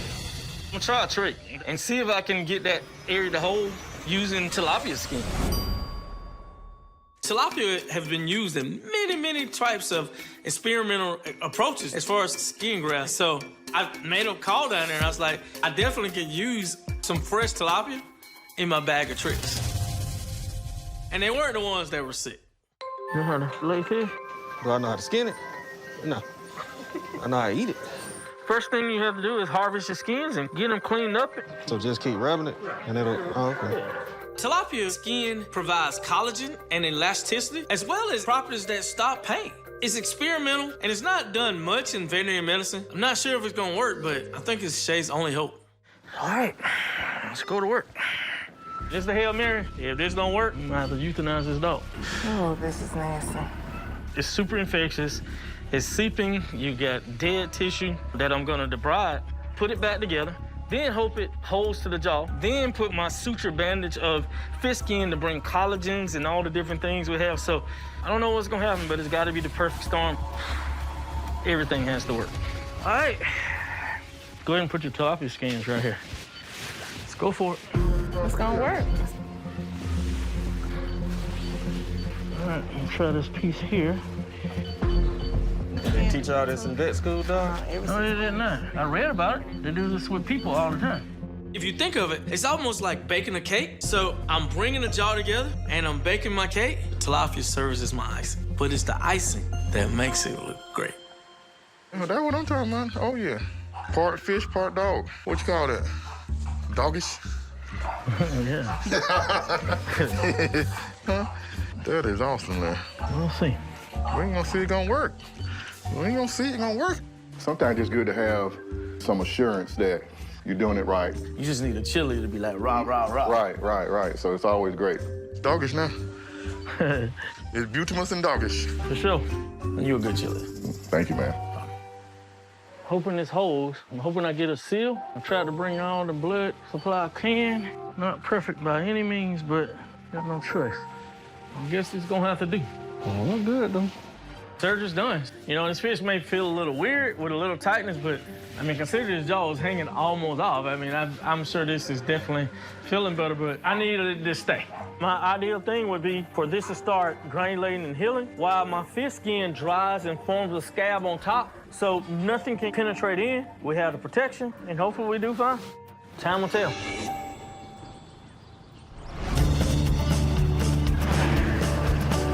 All right, on the road again. The team is heading to Nicole's Animal Rescue Farm to treat some ferocious new arrivals. Who's ready to get bit by alligator? Polly. What about the most important question? And what's the most important question? How big is it? That's for you. You'll let us know. I'm gonna be the one who lives to tell the story. Hey, Nicole, what's going on? What's up? How you doing today? Great. Dr. Hodges and Dr. Ferguson are coming out to check out my rescue alligators. I got 3. Wimpy is my 8-footer. Godzilla and my alligator road rash that I'm mainly concerned about has a bad back left leg. So I'm asking them if it's fixable or not. The big question is, what's the plan on getting them out? We have to take each out individually. Okay. And then I'm gonna have you guys hold them. Whoa. What we gonna do with this? This is it? Yep. Well, at least mine is bigger than yours. Let's go. That don't make me feel better. This look like some tape you had in the 3rd grade to do your project. Well, see, I had a larger tape because she knew I was going to be the most courageous one to go and take care of them out. Nowhere in my veterinary application process did they say I'm gonna have to go move some alligators out of pen because I'm kind of bite-sized. So I figured with you, at least they take 2 bites. This one is Godzilla. Godzilla. You got your tape ready, buddy? Good to go. That rope is gonna come off. Hold on. Okay. Hold on, I'm just gonna get him. All right. See his injury back here? I saw it. It was filled with maggots, and I can smell an infection. Hopefully, we can fix him up so he can be released. Dr. Ferguson, if you want to spot his tail, he doesn't. Oh, yeah, he's a big boy. Any idea what happened to him? This one was near a neighborhood. Uh-huh. Probably fencing, maybe, climbing underneath the fences. All right, so we definitely got a nice one with pretty deep down here, so we're gonna start some antibiotics. We're gonna clean this thing out. It's got one area up front look like an abscess. Was that open initially? Yes, sir. Some cream on this one. It'll get smaller and smaller, the area that you put the ointment in. You're almost done, bud. So do you think that I'll be able to release this Yeah, I one? think this will be fine to release. So it may take at least 2 or 3 weeks. All right, about to get antibiotics on board, and you will be good to go. Good job, Godzilla. Can y'all make alligator noises? I don't know, can we? No. That didn't sound good? That was more snakish, huh? There you will go. not catch any alligators in your future. So what's the gator called? Like, ow, ow, ow. Oh, we was all off. That's a baby alligator. So when you make a baby gator call, they all come. Okay. Good job. All right, let's All right, get you ready? Wimpy. All right. This big one that we're fixing to get out, she rolls. She does the death roll. And she's almost 8 feet. But if she rolls it, we'll take us. Okay. It'll take all 3. When Nicole gives a warning, we better take heed of it. Death roll stuff. So the alligator can start rolling. And it starts rolling. Once it starts rolling, it's gonna be pretty difficult to restrain at that point. I don't want to be an internet sensation. Let's hope that's not the case. Just before we go in, I want to tell you something, brother. I love you, man. I don't love you back. Thank you. Let's make it happen. All right. Hey, Wimpy, Wimpy, Wimpy. Wimpy doesn't look so wimpy, though. There you go. Ow, ow, ow. I think it's working. Come on, Wimpy. Ow, ow, ow. All right. Oh, all right, all right. That's all right. Keep her head that way. Whoa, look cool. No. Whoa, look cool. No. I got her. The docs are at Nicole's farm to give medical attention to some very unwilling candidates. All You'll right. take her head. Oh, I sure will. It's a strong animal, my friend. So You'll wrap your hand here. you got it. She's heavy, isn't she? I got it. All right, y'all got him. We saw that death roll. We don't want that to happen again. At all. All right, let's go. I know y'all came to work out today, didn't you? No death roll. Ow, I got my end, boss. You got exam this time. I'm holding it, All baby. right. We got some abrasions on the Now, she got 2 missing teeth that she broke out. Okay. I don't know if it needs anything else, but smell her breath. See if it's infected. Is it yummy? Not too bad. Is that you or is that the alligator? It depends. If it's sweet, it's as sweet as me. Oh, you sure? I don't think you should be joking me while I'm holding the alligator and keeping you protected, man. Fair enough. You do smell better than the alligator. It looks good. We got some superficial abrasions. I'm just gonna give an antibiotic injection. All right, Wimpy. We'll go ahead and let her heal. And then she should be ready to go back into the wild. Now we have the one that I'm worried about. All right. Road Rush. All right. Road Rush has a bad foot. Which leg is it? I want to see a little funky. This one right here? Left rear? Yes, sir. I'm hoping not a fracture. Oh, yeah, that would be horrible. I know. This leg is much bigger than the other. Yeah, it's a lot larger, so something's going on there. Alligator with a fractured leg is gonna be in a whole lot of trouble. Alligator that can't run is in bad shape. So I'm really eat and get prey. What you feel about that, boss man? definitely more swelling here. I just want to kind of see what kind of neurological response we get. All right. Yeah, he got deep pain. So, All right. So he got deep pain. He has deep pain? Yeah, it does have deep pain. That's good news. That is great news. I'm kind of pinching to see if there's any kind of deep pain, and we do have quite a bit here. We start to move here, not so much. I'm getting deep pain in some areas, but I'm not really getting much deep pain in the others, so I'm really concerned. You know, a lot of times that tells me that we have an injury. The nerve is not functioning with the muscle, and we're not able to move this leg, and in that case, we'll just drag it. It's worse Bad than even a outcome. fracture. I think we have, as comparing the two, Yeah. is a fracture. There's movement like a fresh fracture, but there's more bone development here. So I think that there's a lot of swelling, pressure on the nerve that's causing the nerve deficit, and when we can get that to subside, then we regain function. If it's a fracture, is it fixable? One thing we talk about in veterinary medicine, if we can get bones to touch, they'll heal. But we have to make sure that we don't keep pushing on it, though. Because the more the bearing of the weight, the better chance of this thing not healing. We can try confinement in a smaller area so we don't have to move in place on it. Okay, will do. So we'll be building an enclosure. So Road Rash can have a very minimum amount of room and still have water. I'm actually hopeful that this is going to work, so we'll see.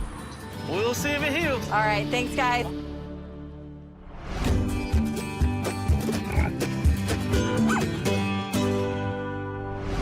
You got a snake bite that's en route? Yep, right here. You got a lead in your pocket? Dr. Ferguson receives an emergency case of a German Shepherd bitten by a snake. How long ago you got bit? 30 minutes ago, probably. Okay. All right. Come on, Layla. It was a copperhead, I'm pretty sure, if that helps. Oh, yeah. Well, let's get her inside. All right. You can come on in, sir. The copperhead is one of 6 venomous snake species found in Georgia. Its bite can be deadly. Here we go. All right. We got a dog bit by a snake. We think it's a copperhead. Let's get an antivenom on board. All right. It's all right. Can y'all send me Paul, please? It's okay. It's okay. It's all right. It's all right, sweetie. All right. Hey, it's all right.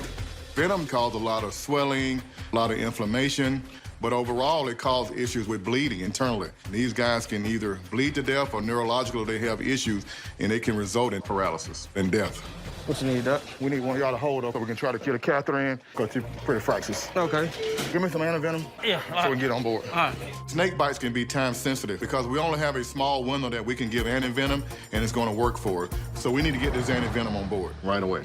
I heard her outside kind of like jumping around, and I walked outside and saw it curled up. You know, already bitten by then? I guess so, yeah. I grabbed her up and put her inside the house. When they get this toxin, they'll start vomiting, they may diarrhea, all these are different signs. Hopefully we got the baby in time to get this antivenom in there.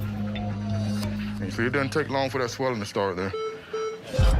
We'll get your stuff ready, boss. I appreciate it, man. What the antivenom does, it kind of binds to the venom, and it basically eliminates it from the body. All right, here we go, girl. It's okay, sweetie. It's okay. It's all right. It's important that the dog stays calm because there are things we need to do. We need to get a catheter in, we need to get medication on board, and it makes it a lot more difficult when you have an anxious dog. All right, come on. Whoa there. We gotta get you to calm down. Calm down. It's all right. All right. The critter fixers are on a race against time to treat Layla the German Shepherd's poisonous snake bite. Antivenom is right here behind you, boss. We're ready to go. Appreciate it, bro. All right. Good luck, bro. It's okay. It's very rare for animals bitten and its venom injected that it's going to survive if it's a venomous snake. So we need to get this antivenom on board. It's all right, baby. Good job, guys. All right, let's get her heart rate. She's usually pretty anxious like this. Yeah. She's pretty excited all the time. All right. She's like 2.5, so she's still like Still really a puppy. hyper. Yeah. We're gonna get you all right, baby. Adult snakes sometimes just do like a Dry bite, right. That's not a dry bite. Oh, no. It's causing some issues there. And, you know, it's swollen pretty good, though. So you just want to play, didn't you? That's all you want to do is just play with the snake, didn't you? Got to let this stuff work in magic. So we've given the antivenom. This venom could be inside causing a whole lot of damage. It's a wait and see now. Hopefully the antivenom works for us. We gave her some anti-inflammatory to help with the swelling, and we got the antivenom. So it's now just kind of wait and watch kind of thing, okay? What's their odds of being okay? Right now, I'm feeling okay about it because you got her in pretty quick, but we're not out of the woods yet. Okay. Yes, sir.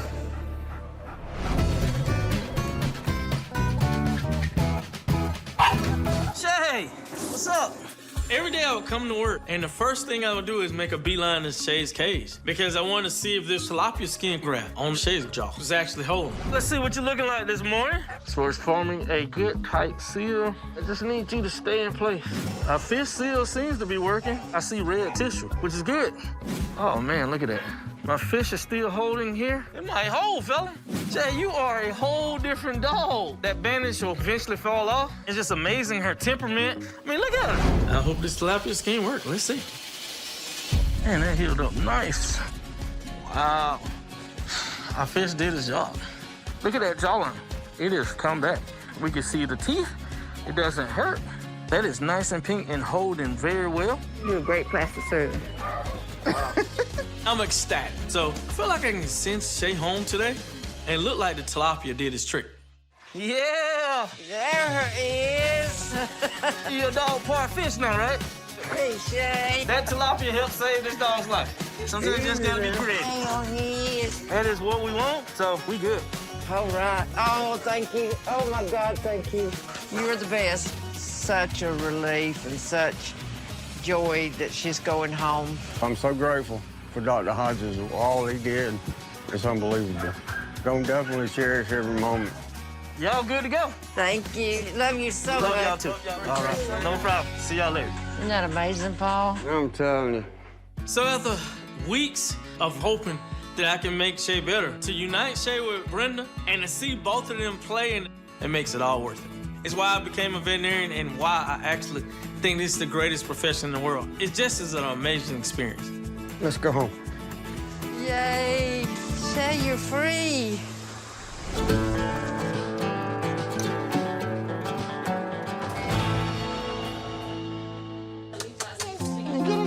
Well, at least the snake bite is busting out of here. I know you're busting out this joint. Look at you. You're looking good. No, not yet. She said I'm ready. Licking, your face is going down. That was a close call. Layla, she's doing much better. All the swelling in the face is going down. She seems to have an appetite. So it seems like those fluids and antivenom work great. You busting out a hotel, Critter Fixer, let's get you on home. You're looking real good. What's up, bro? What's up, man? Looking good. You ever find a snake? I never found it, no. It's the little copperheads that are the worst. And they are mean. They don't back down. The big ones usually try to slid away. I lived out the country for like 2 years, and she never got bit. And now that I moved here to the city, now she got bit. Yeah. Well, I guess that's Georgia. See you later, bro. Thank you. All right, bye, Layla. Come on, Layla. Layla's is really, really lucky. I'm glad that her owner saw it. We're able to get her in the nick of time. Everything is gonna be fine. Just keep her away from those snakes.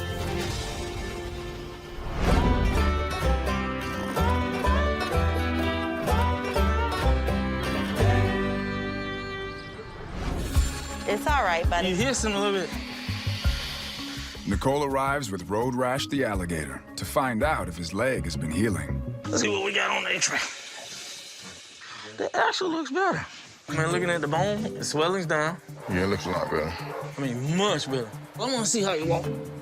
Where are you taking my baby? I'm finna go see. I want to see what he do in the grass. You want to see how he plants and walk. Look at that. He using it. Oh, yeah. You peeling back and using it, see? That look good. Well, you can tell it's a lot less swelling than it was on last time. Much better. That's sweet. That's what I want to see. Oh, man. Take this alligator out, put him on the ground, and he plants. Hey, I see him. Hey, it's doing good. I mean, no more dragging. He's actually walking around. I don't know if I've ever been happier to see an alligator walk. Nicole. Yes? I took him outside. It looks great. He is literally planting on that. He's doing very well. Good news. That's awesome. So I said, let's let him awesome. keep him cage rest another couple months. He'll be ready to go. Thank you so much. That's good news. Dr. Hodges showed me that Road Rash's leg is improving. It's really good news. I love having the alligators, but it's so much better for them to be able to live in the wild. So I'm gonna keep doing what he said, and we're on the right track. See y'all later. See y'all later. Nicole keeping this alligator confined and actually just letting Mother Nature do her job. Yeah. Man, this leg is healing. Man, I'm super excited. I mean, it's amazing. It's okay.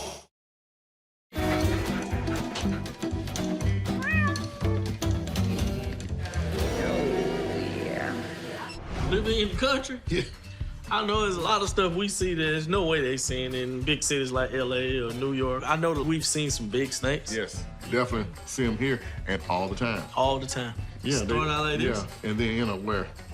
Like this. Yes. That's why we have to kind of be strong, because we have to wrangle big animals. And It's tough holding a pig to trim hooves. oh, yeah, exactly. Hold them down. What you think a New York City doctor would do if he had a mule sitting on his shoulder like me?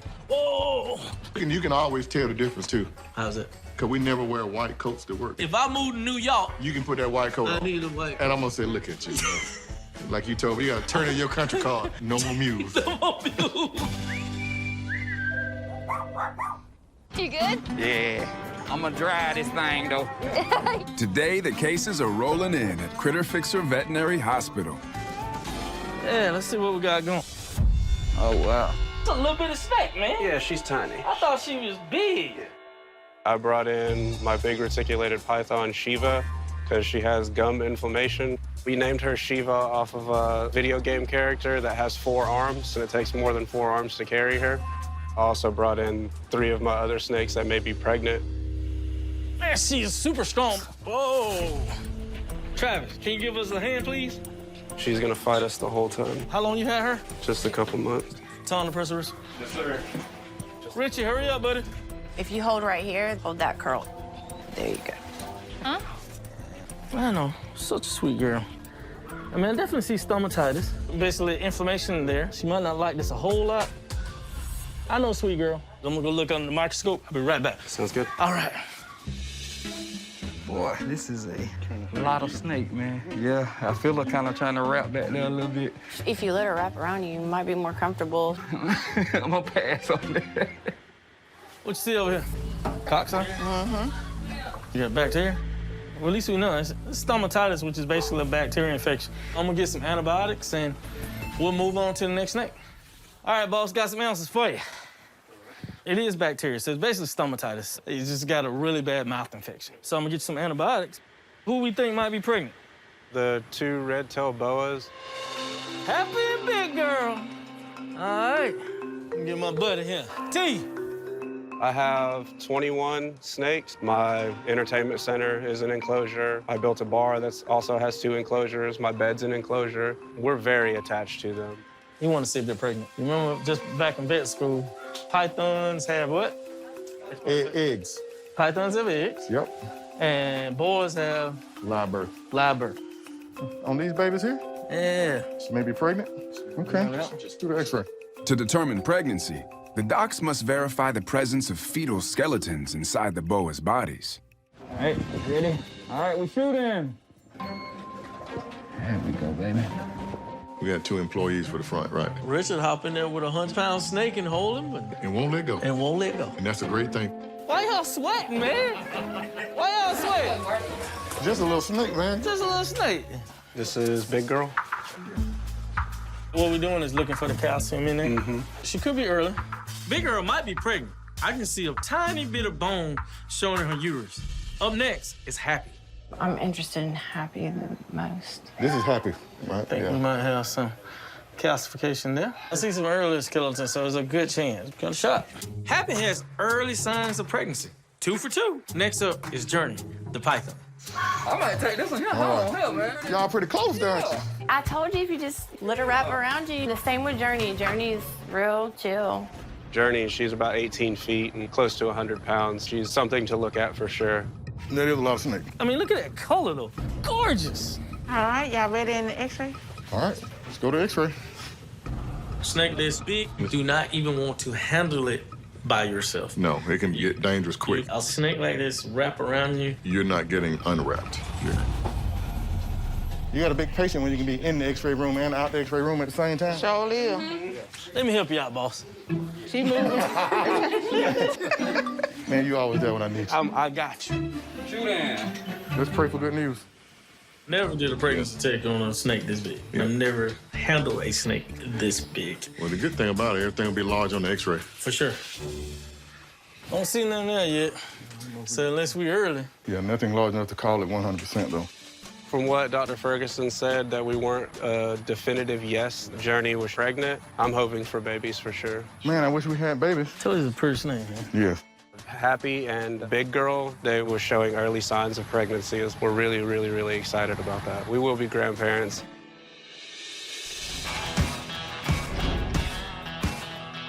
How many cow people in here? Okay. The owner called and said, I got a calf that has a lump somewhere. I have to figure out what it is. We're at Fort Valley State University. This is not a regular field call, it's also a teaching lab as well. Who's gonna walk me through this process of what we need to do? Nicole, come on. Daughter Nicole is also in this class, so I'm gonna make her come and assist me as well. If we open it up and it looks like milky or cottage cheese, then probably what we're dealing with. An abscess. Oh, okay, good, all right. What should we do? We need to drain it, right? This is my first year at Fort Valley State. I'm really excited that my dad is able to come today, just to learn new things that I didn't already know, even though he is my father. So now y'all ready to hold the cow? Look excited? We out of here, let's go.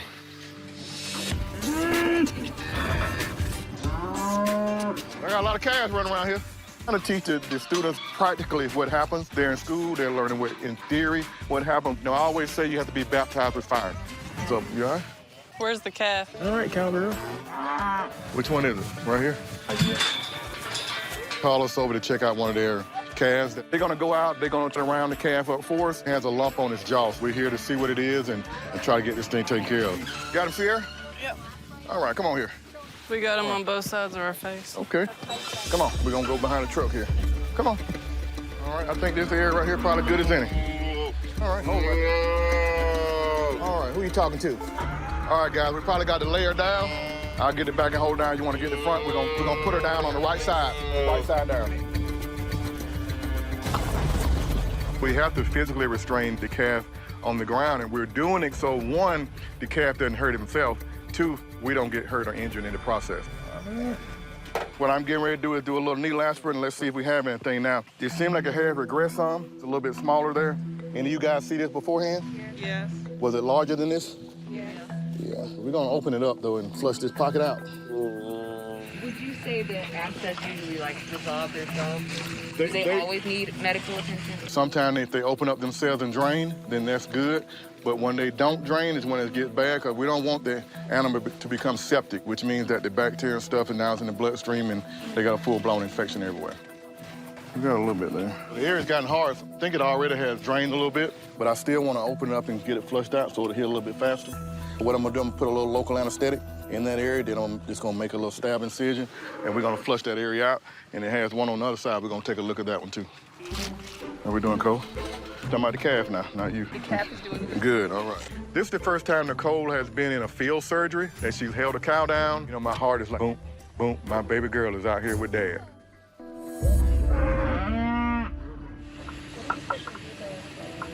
Betadine, which is a kind of an iodine scrub. Looks pretty clean now. All right. What's his name? We have to name the calf today. Johnny, Number 18. Check the other side. Ready to roll? Ready? Man, y'all look like experts. I take my syringe and I do another 5 needle aspirin. Yeah. All right. Look at this one. That's a little bit different on the other side, isn't it? And voila. White substance comes in the needle, which tells me this definitely is an active abscess. All right, there we go. Just a little blackhead, ain't it? Mm-hmm. These kids want to be veterinarians, but when they saw that white pus come out, they were like, ooh. But I know it's probably for some of them the first surgery they've ever seen that hits all of us like that the first time. Trying to flush all this old Purulent cottage cheese looking stuff out of there. It'll be good, healthy tissue, and then this thing will heal up. Hey, you glad we came today? His eyes are open. You're winking at Sierra, that's what it is? Hey, buddy. Yeah. Okay. Okay, we can let him up. You all good? All right. All right. Baby should be fine, so who's gonna be in charge of watching the calves to make sure everything good? Everybody raise your hand. No, not one person. I enjoyed you guys today. One ain't no guy, all ladies. You can know everything in the book, but if you've never actually hands-on done a certain procedure, it's not going to do you any justice, whether you have the information or whether you don't. The students seem to be really engaged and really excited, and I do feel definitely proud just to see how everyone looks up to him. Hope I didn't bore you all too much today. All right, give yourself a hand. All right, good deal. It's been an awesome trip. I have students out here that are watching, asking questions, and I'm hopeful that they learned something. I think they did. Shooting. I'm looking at an x-ray from a dog that was vomiting. What is that? I don't know. Like way back there. I was just coming to look and I was like, But everything in there looked the same consistency on it. The docs are admitting Riley, a 7-month-old golden doodle, for severe stomach problems. It's okay, sweet boy. We know that he had eaten a sock. We're gonna need to do an endoscopic retrieval now. If I wait over the weekend, you have a dead dog. We woke up in the middle of the night to him throwing up, and we jump up frantically, freaking out, thinking he's just sick. We got Riley as a birthday present for me. He's my baby. All right, dog. You are about to determine my day. If this is gonna be a good day or a long day. It's gonna be a good day, Doc. I hope it's a good day. When a dog has projectile vomiting, that typically tells me there's something that is stopping the flow of the gastric juices. In this case, a sock, this is a very dire and emergency situation. In talking to the owner, I know he said we ate a sock. Now, we're dealing with a stomach that is about this big, but we'll be dealing with an intestine that is about that big. It blocks the intestines stop working, the dog is vomiting, and more often than not, you have a dead dog. Ready up. Keep going. All right, if you look, we're about to enter the stomach now. See what we got in here. Saw that little white stuff on the side of the wall. Food. Oh, wow. Trying to move past the food. How my dog doing, Travis? Doing awesome. Doing awesome. All right, food, get out of my way. All right, sit right there, sit right there, sit right there, sit right there, sit right there. There it is, that's my sock. right there. I noticed like a W on the inside of my endoscope. It's on a boot sock, and the boot sock is what is causing the problem. You think we can pull it out? Let's give it a try. Keep going, push it in a little bit. Oh, you got a good grip there. A little lot easier when there ain't a lot of food in there. Pull back now. Come on now. That's all right, almost. Yeah, I still got it. Beautiful. Oh, yeah! You say you weren't catching anything, you caught some today. Oh, boy. Use my endoscope, and I take this one piece out. I'm thinking, hi, all is well.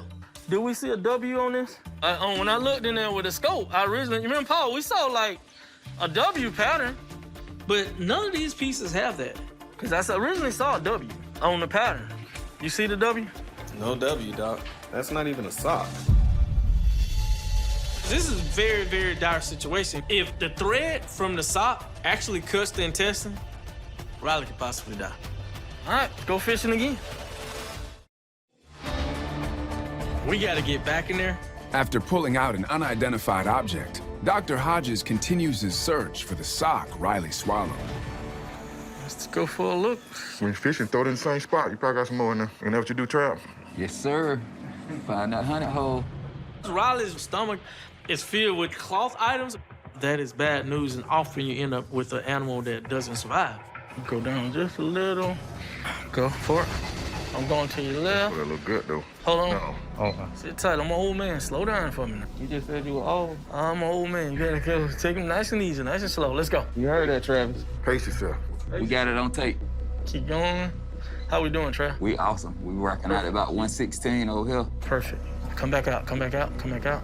All right, hold on. Uh-oh. That's why you always go back and look, right, boss? Sit tight. Let me drop him down. See what we got. Come out. Keep coming. Keep coming. You got him? Woo. All right. What in the heck? These some what, ears? Yeah. That's a chew toy, huh? Okay, dog, how much you eat? All right, let's drop that. Let's go back. Let's go fishing, boss. Having now removed one unidentified object and a chew toy, Dr. Hodges seeks out the most troublesome item. I need this sock to come out. See what we're gonna see. I'm still looking for a big W pattern. Hold on. That's my W. You see my sock right here? That ain't supposed to be in there. That little W pattern. Get all the way back to the end of the stomach. There's a sock blocking the sphincter to go into the intestine. This is our problem. Let's see if I can go in and snatch it out. I don't know, but I'm gonna give it a try. I used to be pretty good at video games, but I don't know. Am I even gonna be able to pull this thing out? It's so big. Bring him out of there, Doc. Yep, got to. Bring him out of there, Doc. Big one, Travis, big one. Catfish. Prize fish right here. This one might go on the wall right here. It might. That's the sock. That's a big one. This is a big one right here. As I see this thing come out the mouth, I'm thinking, holy cow. Oh, yeah. That's my W pattern. No, that's a sock. That's my sock. I got the big kahuna out, this big boot sock. That's a trophy size right there, 11 man. pounds? Yeah, we put him on the wall. That's the old swoop sock. Yeah, we put him on the wall. Let's look and see if there's anything else. I'm just not believing how much stuff is in this dog. Bring him out of there. Boy, I tell you, we found one more thing in there. What is that? What raccoon tail? You wanted to go to the lake today. Well, here you are. You ain't just sitting on the boat. That looks good. In the corner over here. That looks good. That looks good. All right. I think we got it all, guys. All right, Riley. I feel like me and you are intimate friends now. I mean, it's a very, very dangerous situation. Probably the most dangerous I've ever been able to fix via endoscope. What's up, y'all? Hi. If you had to ask me before I did, I thought I was gonna cut the dog. It's worth a try to go fishing. We lucked out, and we got it out. I'm so glad. I got toy and sock and found a whole lot of other stuff, too. Let's go look. Can I take a picture of that? Yeah. This is what I was able to get out of my hand. That's what's up. Then went back and got this piece out. That's a skunk. So I got a duck, a skunk, and a sock. I'm surprised. When we get home this afternoon, I'm going to throw all of his toys like that away. Come here, Riley. Hey, buddy. Yeah, it's a good boy. Peeing on my leg. Just peed on your leg. Hey. He just missed his mama, that's all. It's okay, buddy. Lucky dog. Very lucky. Thank you. I'm speechless because I couldn't imagine losing him. Come here, buddy. Where you going, Riley? He's trying making a run for it. I've gotten it all out. You're ready to go home, I know. Riley was just back to his old self. Lucky dog. This dog will be going home this afternoon, boss. Riley, take it easy, bro. You ain't been very happy here, have you? I know, you're just scared. Vet Tech Jordan's mother-in-law and daughters are here with Lady the duck. We got some special visitors here today. Look who came to see us today. Are y'all being good for Grandma? We brought my duck Lady in today. We come to Critter Fixers because Jordan is my daughter-in-law, Aubrey is her daughter, so we wouldn't go anywhere else. What's going on? She's been just acting real funny, been just real lethargic, not wanting to eat. Okay. And then she was limping really, really bad. Lady's pretty active. As soon as she sees us, she gets to running around, gets to honking like she does. We knew when she wasn't active anymore that she was sick. I am worried about Lady because they might have to do something with her leg or something. Just came on real quick. She does have this place on her foot, so. Okay, we'll take a look at it. Oh, yeah. Yeah, bumblefoot. It's okay. And it's a bad case here. Bumblefoot is nothing but an infection that they get. And it usually comes when they're on terrain that's uneven. We need to see if that infection has gone deep enough to affect the bone. If it has, then we have to do an amputation. First thing we need to do, we need to x-ray this thing, okay? Okay. Bumblefoot is an infection. Something punctured the foot, allows bacteria to invade, and they get a bacterial infection. All right, hold on, right? She's a wild thing, All right, isn't hold on. I need a hand. she? The dog gets freaked out when they get to flapping. Bumblefoot can be treated a couple different ways. If it's not very severe, we can put them on antibiotics. But if it gets severe, it requires surgery to remove the infected area. Shooting! All right, see what we got here. You can look at the area, see all that cotton ball-like appearance right there? That's like right over the digit, isn't That's it? all inflammation there from that bumblefoot. That infection hasn't reached the bones yet. In Lady's case, she has a severe infection, so it's going to require surgery to remove the dead necrotic area. Don't bite me. And we're back.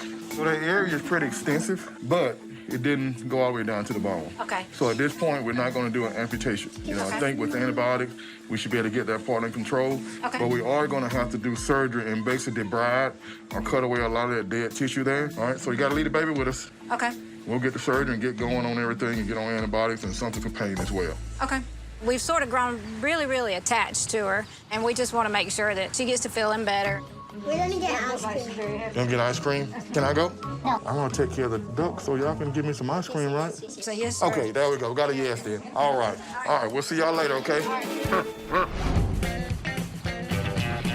Dr. Hodges is on his way to get his feet wet with a new patient. So where this thing at, man? Right here, beside my back porch. Man, you got some gorgeous fish. Well, thank you. I noticed that there was a couple of spots on Cam. That's why I gave Dr. Hodges a call. It's just a koi fish. You don't really think much about it. Next thing you know, he's jumping out of the water like he's a bass. Cam's part of the family. Got to look out for him. There was a couple of days where we didn't have the filter running. It was very murky. You couldn't even see to the bottom of the pond. Skip's a big Auburn fan, and Cam Newton played for Auburn and won the Heisman Trophy in 2010. He named his fish after Cam because he loves Cam Newton and he loves the fish. Well, I'm not a fan of Cam Newton. I am a Georgia fan, but I'm gonna save this fish anyway. All ponds have bacteria. They have Pseudomonas, Aeromonas, and those kind of things in. When the water gets murky and the ammonia level goes up and the pH changes, the slime starts to come off, and that's when you get all kinds of problems. I'm a very big fan of fish. I'm a fisheries biology major. Fish was my first love. I grew up loving koi. I thought I was gonna be the first black Jacques Cousteau. When Skip was like, come out, I was like, brother, I'll beat him. And this is the guy that we got some problem with. The big boy right there. Yeah, I can see scale loss. You got starting to get some ulcers.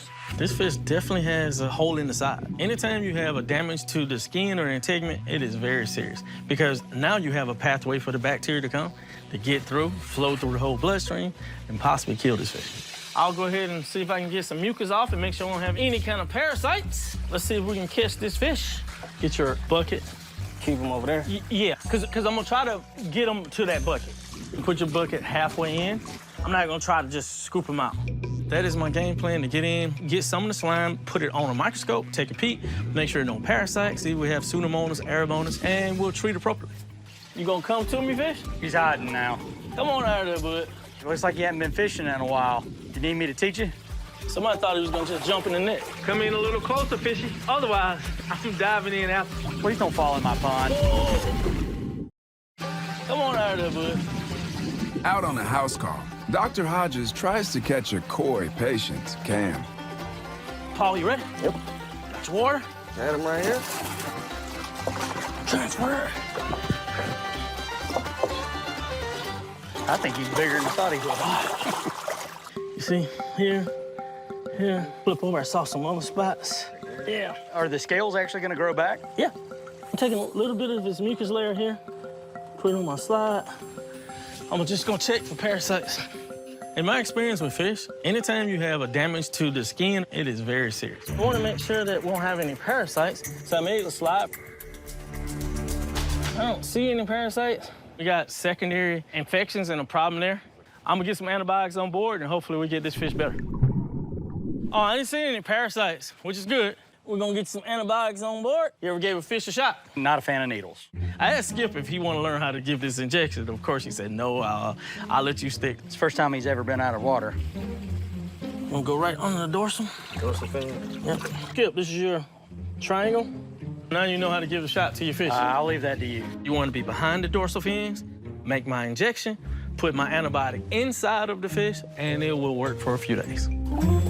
All in all, I'm pretty good. That antibiotics kick in, might come over here and give another one 3 or 4 days. Dr. Hodges said he looks all right, that he's gonna recover. A couple things I need to change in the pond. He's a good doctor and he's a good friend. Thank you, sir. I'm gonna appreciate it. All right.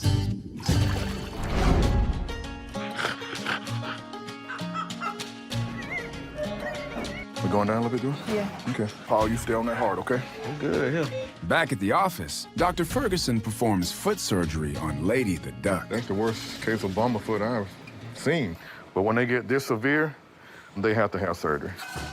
Left untreated, this could lead to septicemia, which will lead to a severe infection, and this bird will die. We had to get down there and get all this stuff out of there.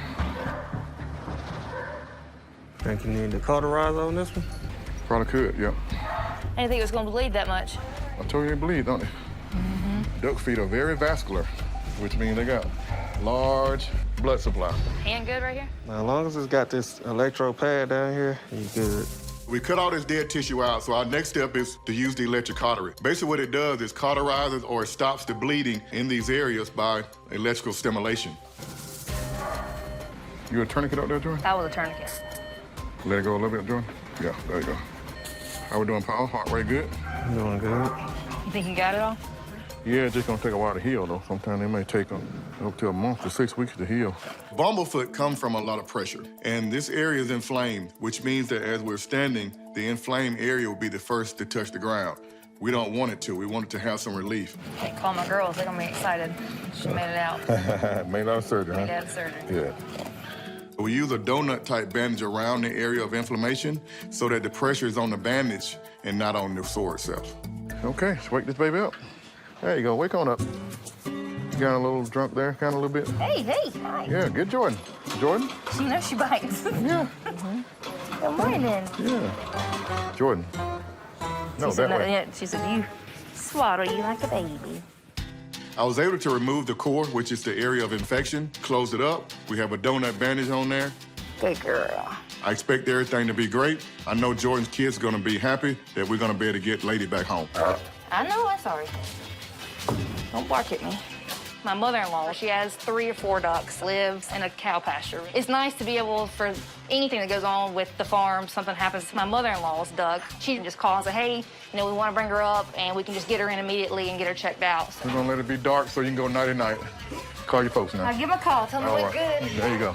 I know Aubrey's gonna be so happy.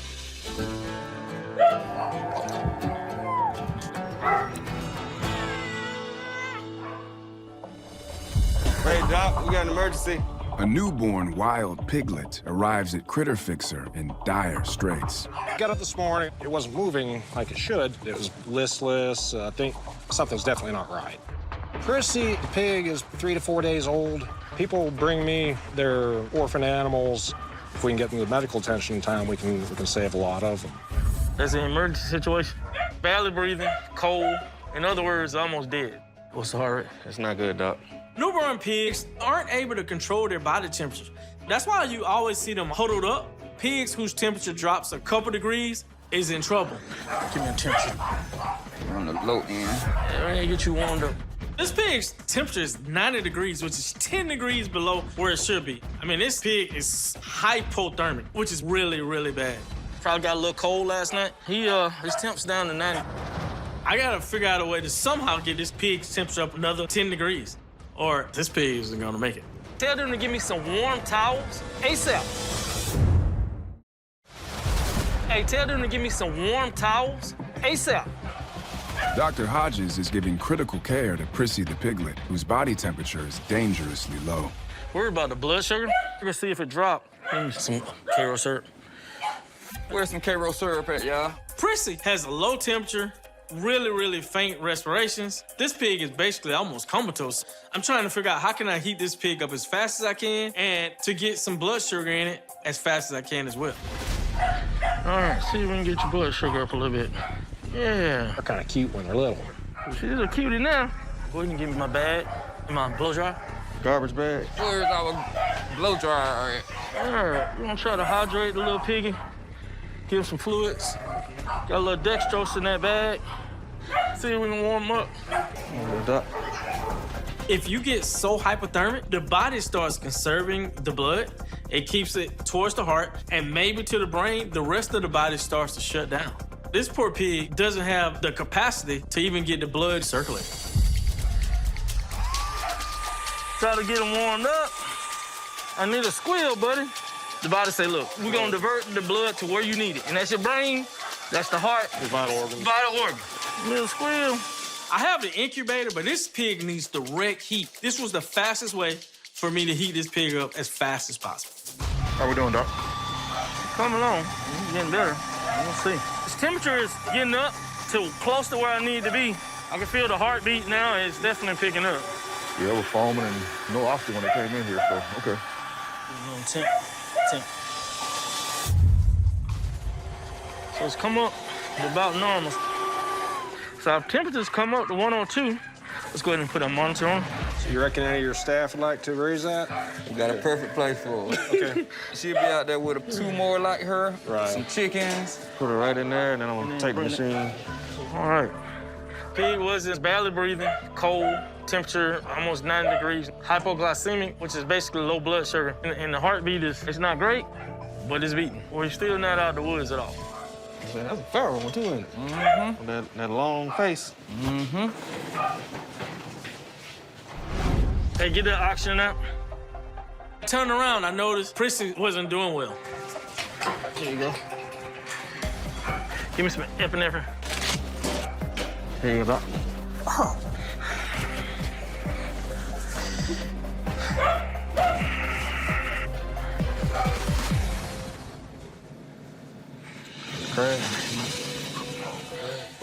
I could actually feel her little heart getting softer and softer and softer, and to the point where it stopped beating. Super pale in the mouth, too.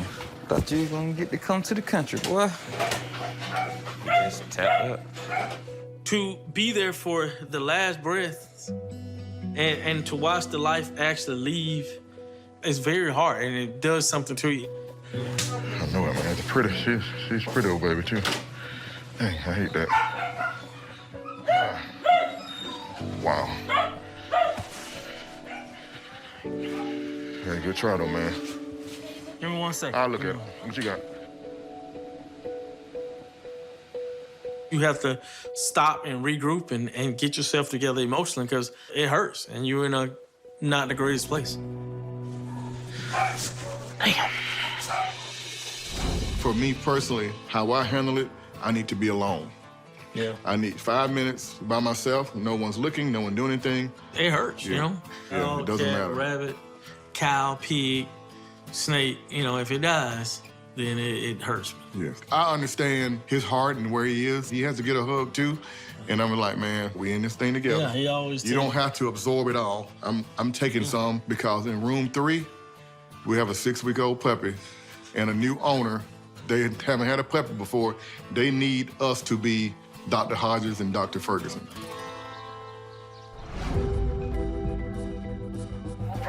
Come on back. So what's going on, bro? She's been showing signs of labor. She started shaking like an hour ago, and I haven't felt any puppies move in the last few hours. Our dog, Mishka, started having contractions last night. I called Critter Fixers, and they told us that we needed to come in. Give me a picture. I think you just want to stuck. Okay. What? If this one stuck, that means we're gonna need surgery to get it out. I need to see what's going on. What you got it, please? I got it, bro. I got it. Michigan comes in and has been in labor for a couple days. There are no contractions. So I'm really, really concerned. I mean, are there 10 puppies in here? Is there one? Let's figure out what's going on. Oh, yeah, we got some in there. We got one big one here, 1, 2, 3. They turned, stuck there. So we're gonna get ready to go do a C-section. Okay. All right. This is definitely gonna be a surgical case because the cervix is open. There's absolutely no contractions. These pups could have been dead for a day, and the best chance of saving Misha is to get these puppies out. Glove up. All right. Get ready. We'll get her down. All right. All right, girlfriend. We're gonna see you on the other side here. See them eyes closing. You gotta get these babies at you, though. It's a ticking clock, so I gotta make sure we get them out as fast as we can, because every second that these puppies stay in, and if they aren't getting oxygen, is the second we got of us not living. How long Mom been in labor, Doc? A few days. Here's the first one. Ooh, some big puppies. All right, and the second. I mean, they in the stress for sure. Hey, pup. Breathing? I pull out one pup, and I don't really feel a heartbeat. It's a good chance that these pups are dead. Hey, Doc, can you get some more people over here? Come on, puppy. Hey, T, I'm gonna need you to stand by for this one, bro. Come on, puppy. Dr. Hodges is resuscitating a puppy during an emergency cesarean for Mishka the Husky. Gonna bring them back right here to work on them. We got 3 of them in there. Come on, puppy. There we go. There you go. All right. You know, I have a rule, and my team knows this. If I hand it off to you living, it better survive. All right, there we go. All right, what we got, boy, girl? I mean, some big pups who've been under distress for a long time. Some blowing bubbles. All right, we'll get it. All right, come on out. You got one more in there? Yeah, this one right here. I think that's the problem, child. I'm up here. There we go. This one is backing everything up. Work your magic, Doc. Blue is. Come on, bro. Got a lot of drainage out his nose, too. T. Yes, sir. This one gonna need that resuscitator, boss. All right, got you. Hey, bring him on. I'm here, baby. All right. I'm here. There's this one huge pup that was really causing the backup, and this puppy was in bad shape. Let's get that airway clear. Come on, man, come on. People come in and you're worried if the puppy's gonna be alive, and they're worried about it because the dog has been in labor so long. And I mean, that one was blocking everything. It wasn't moving. The crying is music to my ears, but I don't hear this third pup yet. I'm really concerned. Is this third one gonna make it?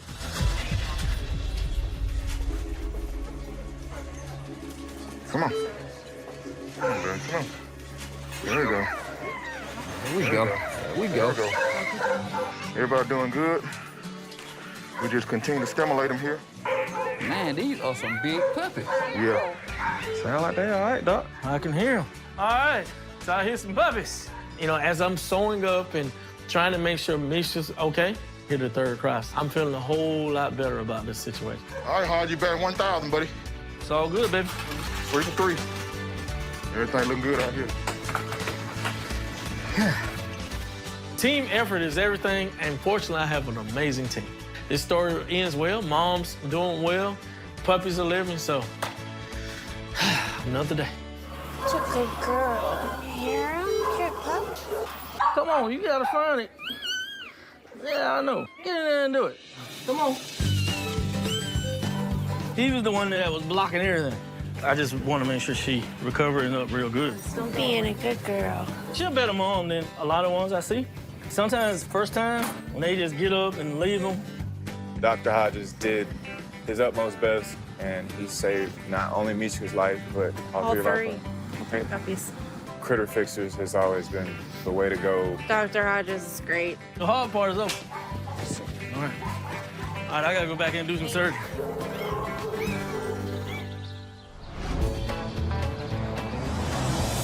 Dr. Ferguson and his crew head to a farm to treat a limping sheep.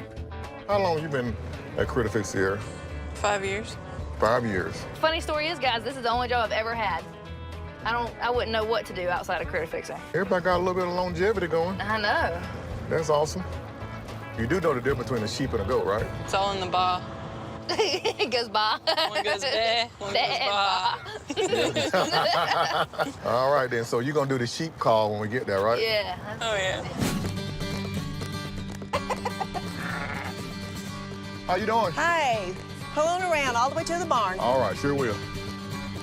I received a call from Donna, who's very concerned about a sheep. It's been lame and limping, and she thinks it got caught in a trap. Hi, Dr. Ferguson.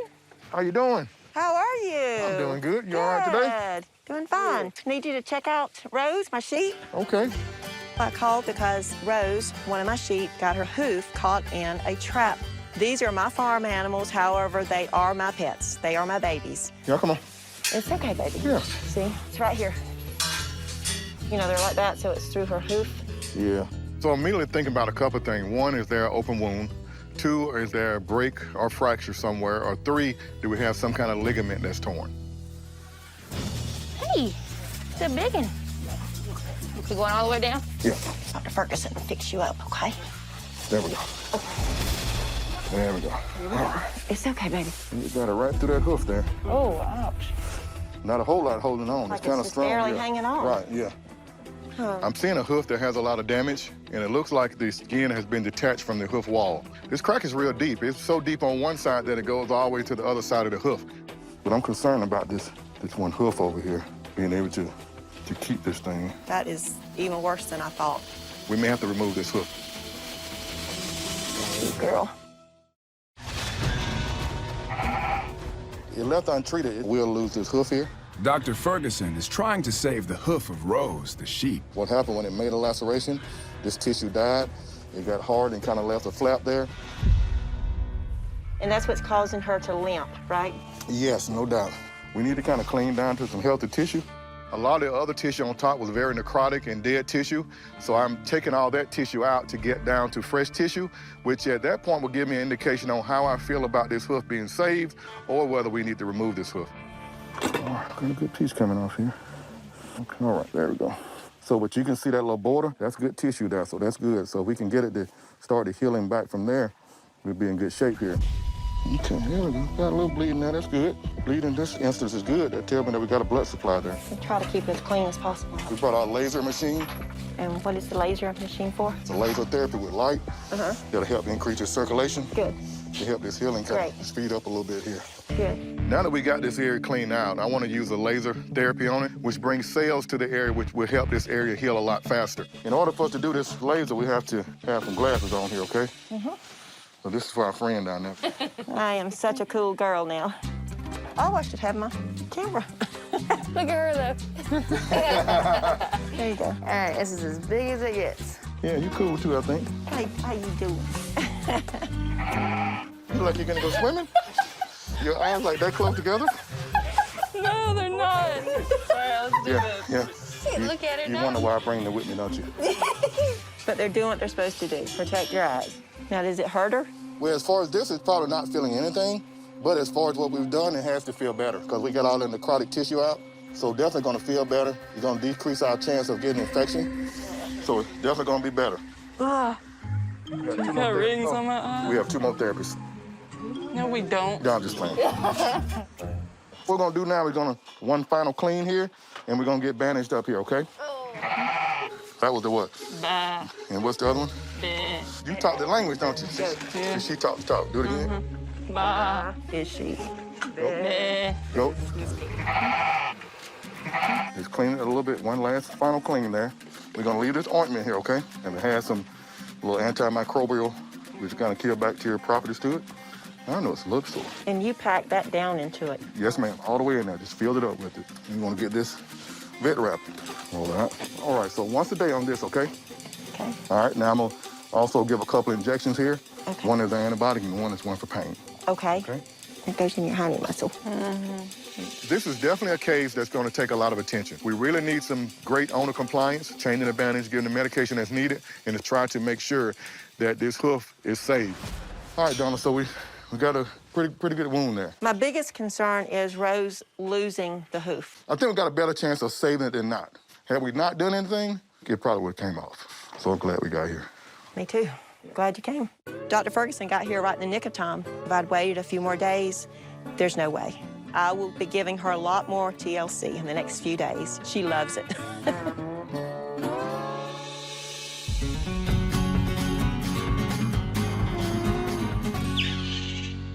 Riley, huh? You ready? Go hit, buddy. Good boy. Good boy. Recently, Riley the Golden Doodle had a boot sock removed from his stomach. That's the sock. Oh, yeah. Yeah, we put him on the wall. Among many other objects. That's a skunk. Now, with a clean gut of health, this pooch is back to being his old playful self. Riley's been home for a few weeks now. He hasn't been getting into anything, but we have also threw away any kind of toys that he had and any kind of things that he could get into is gone. It feels good to see Riley back to where he's supposed to be. He's one of our children, so whenever one of your children's hurt, you hurt. So knowing that he's back and better and back to his normal self, it makes you feel a whole lot better. Get it, boy. Get it, boy. I know this won't be the last time Riley takes a trip to the vet, but I hope it's no emergency situation next time. Maybe it's just a checkup on the next round. Yes, I like to be held like a baby. Riley's running around. It's like nothing happened. Good, man. Glad to hear that. 5 years ago, would you have thought we'd be removing things with an endoscope from the stomach? I would not have. I wouldn't even think we would even have an endoscope. You know? Yes, I'd be you're thinking, right. you know, I was just gonna go fishing. fish around. So that goofing off when you was young paid off, didn't it? I wasn't goofing off, it was training. Oh, okay. It was training. All I right. was training.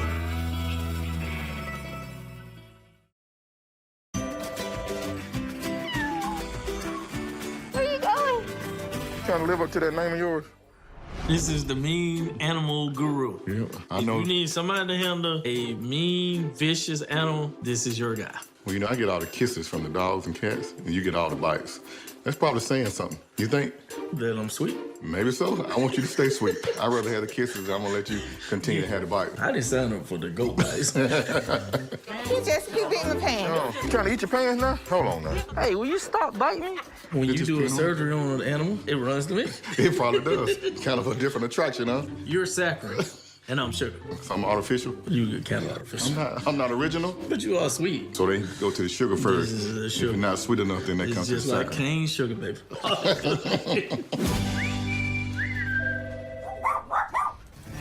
That's my boy. There's my buddy. What's up, boss? What's going on, Doc? Officer Jason and his partner Argo are here to investigate suspicious activity on Argo's body. Let's get him checked out.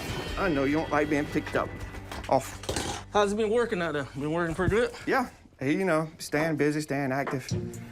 We've been partners now going on 4 years. Argo loves protecting me and he loves protecting the people, and that's just what he's really good at. All right. You have to do Lyme around here in Georgia because we see ticks. Yes, we do. And the last thing we need is an officer that has some issues with Lyme. Bumblebee coming your way, bud. He's due for his yearly vaccinations, but the other day doing an exam of him, I found a little spot on his neck that just didn't look right. Heart sounds fantastic, good muscling. Yeah. So we got something somewhere, Yeah, right? it's You said- right here up under my hand. He don't really favor it. Oh, I feel it. It's a sebaceous cyst, which is basically like a big old zit. The follicle gets clogged up. The sebaceous material can't come out, so it kind of ruptures out. And sebaceous cysts are just small pockets that sometimes occur in the skin, typically harmless and benign. Just to make sure it's not infected, I prescribe some antibiotics for Argo. I'm just gonna get you some Jennison spray to put on it. So you're gonna spray this on there for me twice a day. Okay. And then I'm gonna give him a convenient injection because it's a little bit inflamed. Okay. And that's an antibiotic that works for 2 weeks, so you don't have to worry about trying to give him pills. Good, because him and them antibiotic pills. I know that's what you ain't gotta fight. We give him an injection, Yeah. and you good to go. One more Bumblebee, so you ain't gotta take pills for the next 2 weeks. That's the beauty of modern medicine. Every time any small thing comes up, we're bringing him to Doc Hodges. We're bringing him here to Critter Fixers because they are amazing. Hey, bud. Antibiotics on board, you good to go. At work, he is definitely my protector, but at home, he is my child. You know, I love him like I would if he was a child of my own. Appreciate you, boss. Appreciate that. All right. See y'all next time. No doubt.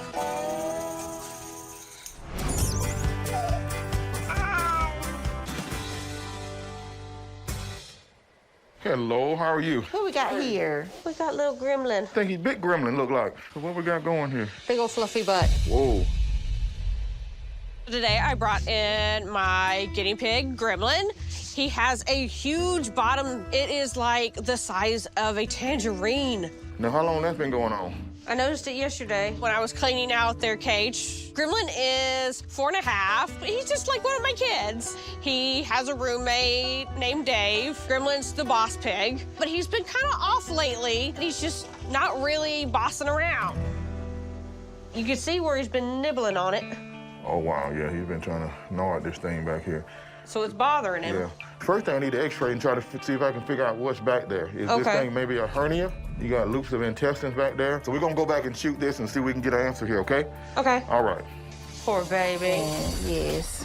I can't remember ever seeing a mass this large in this area on a guinea pig, so I'm very concerned. My first impression that this thing may be a hernia because she said it's only been there for a day. I thought it could be intestines in there, but I don't know, Drew. Because you can see the intestine colon right there, and the stool in there, but it's not here. Can we pop the ultrasound on right quick and... Sure. We need to do an ultrasound to see if I can more definitively decide what this thing is. Oh, wow. We got fluid in it. Some fluid-filled structure. Okay. So we know it's not intestines, though. What's going on with you? The ultrasound showed some type of mass, but it wasn't the intestines. I think my next step needs to be a fine needle aspirate so I can see what's in that area.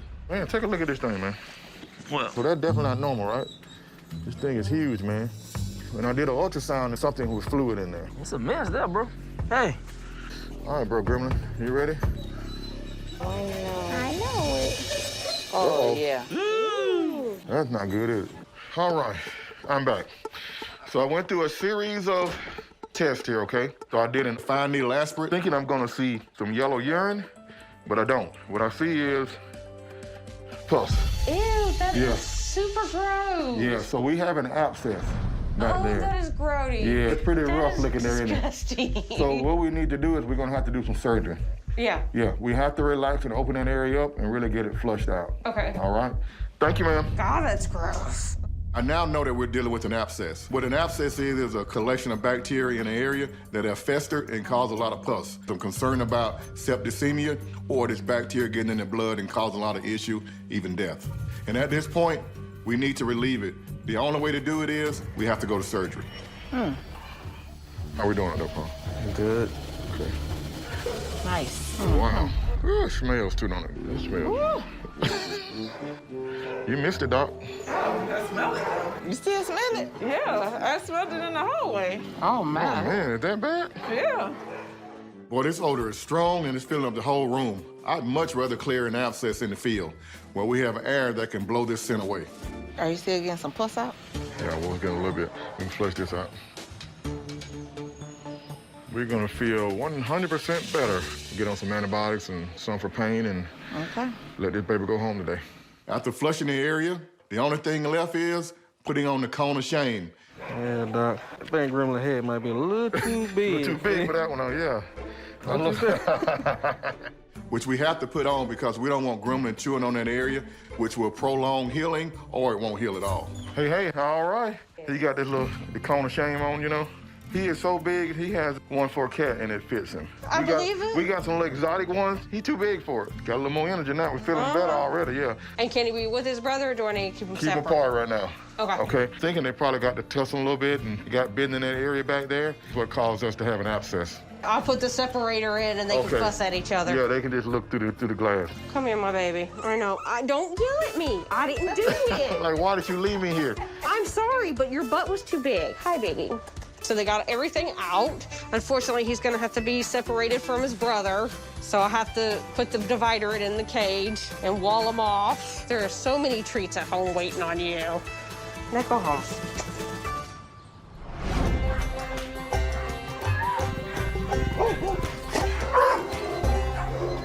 Hey, Doc, you got an emergency.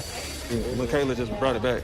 A little gecko? Yeah, herniated, didn't it? One of them days, isn't it, boss? Leo the gecko is rushed into the clinic by his owners after taking a nasty spill. That's chewed up. Ooh. He got intestines hanging out. Let me talk to them first. Yeah. It was an emergency. I need to explain that this is bad news.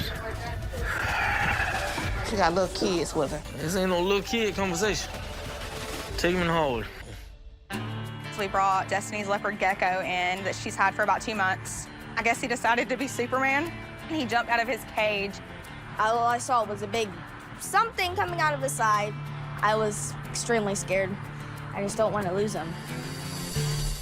We can give it a shot, but literally our intestines are coming out here. That is the problem. That's what I thought it was. That literally, Jumped out of his cage. this is definitely life-threatening. Oftentimes, they don't even make it off the surgery table. It just depends how damaged those intestines are. An impact that causes intestines to rupture out of the body, you really have to worry about infection within the body.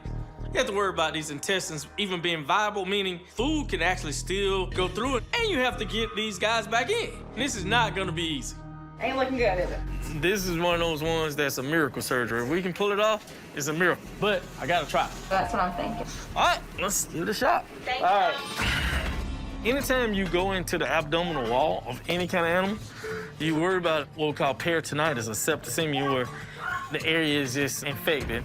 I put this gecko's chances at 20%. All right. How we doing?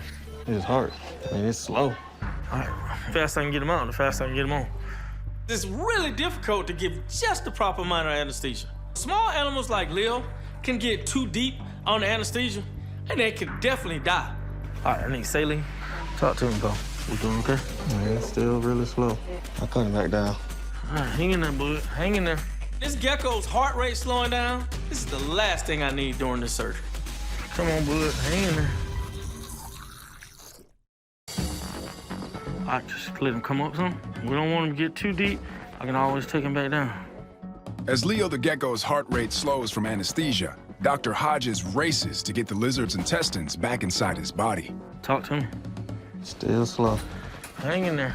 You always worry about these little small animals under anesthesia because it's really difficult to give just the proper amount. I need to get this gecko's intestines back into his body so that we can get him up off this surgery table and breathing air normally. You got super deep. I cut him back down. Hang in there, buddy. You're doing all right. The good news, there's no perforations through the intestines because there would almost be a 0 chance of this animal surviving. So I started putting intestines back, being very, very delicate because I don't want to be the one to puncture these intestines. The intestines are back in. Mm-hmm. This wall is so delicate here. All right, he's waking up. All right, good. That's what I want. I got one more throw. Come on, bud. One more throw. All right, he's coming up. All right. We're going to go with that. Perfect. Oh, yeah, you're waking up good. All right, so we got the inside sewn up. We got the suture on. Hey, your intestines are back in your body. I managed to get him back in, so I'm hoping with the antibiotic, his immune system will kick in and he's able to pull through, as long as he doesn't jump out of his cage again. All right. Leo. The intestine got some antibiotics and some pain medicine. Now it's up to the little guy's body to see what happens. When Dr. Hodges brought in Leo, I was so relieved. Hey, buddy. He's fixed up. Thank you so much. No You have been amazing. No problem. My anxiety is definitely a lot lower now than what it was. We're gonna definitely go invest in a different cage.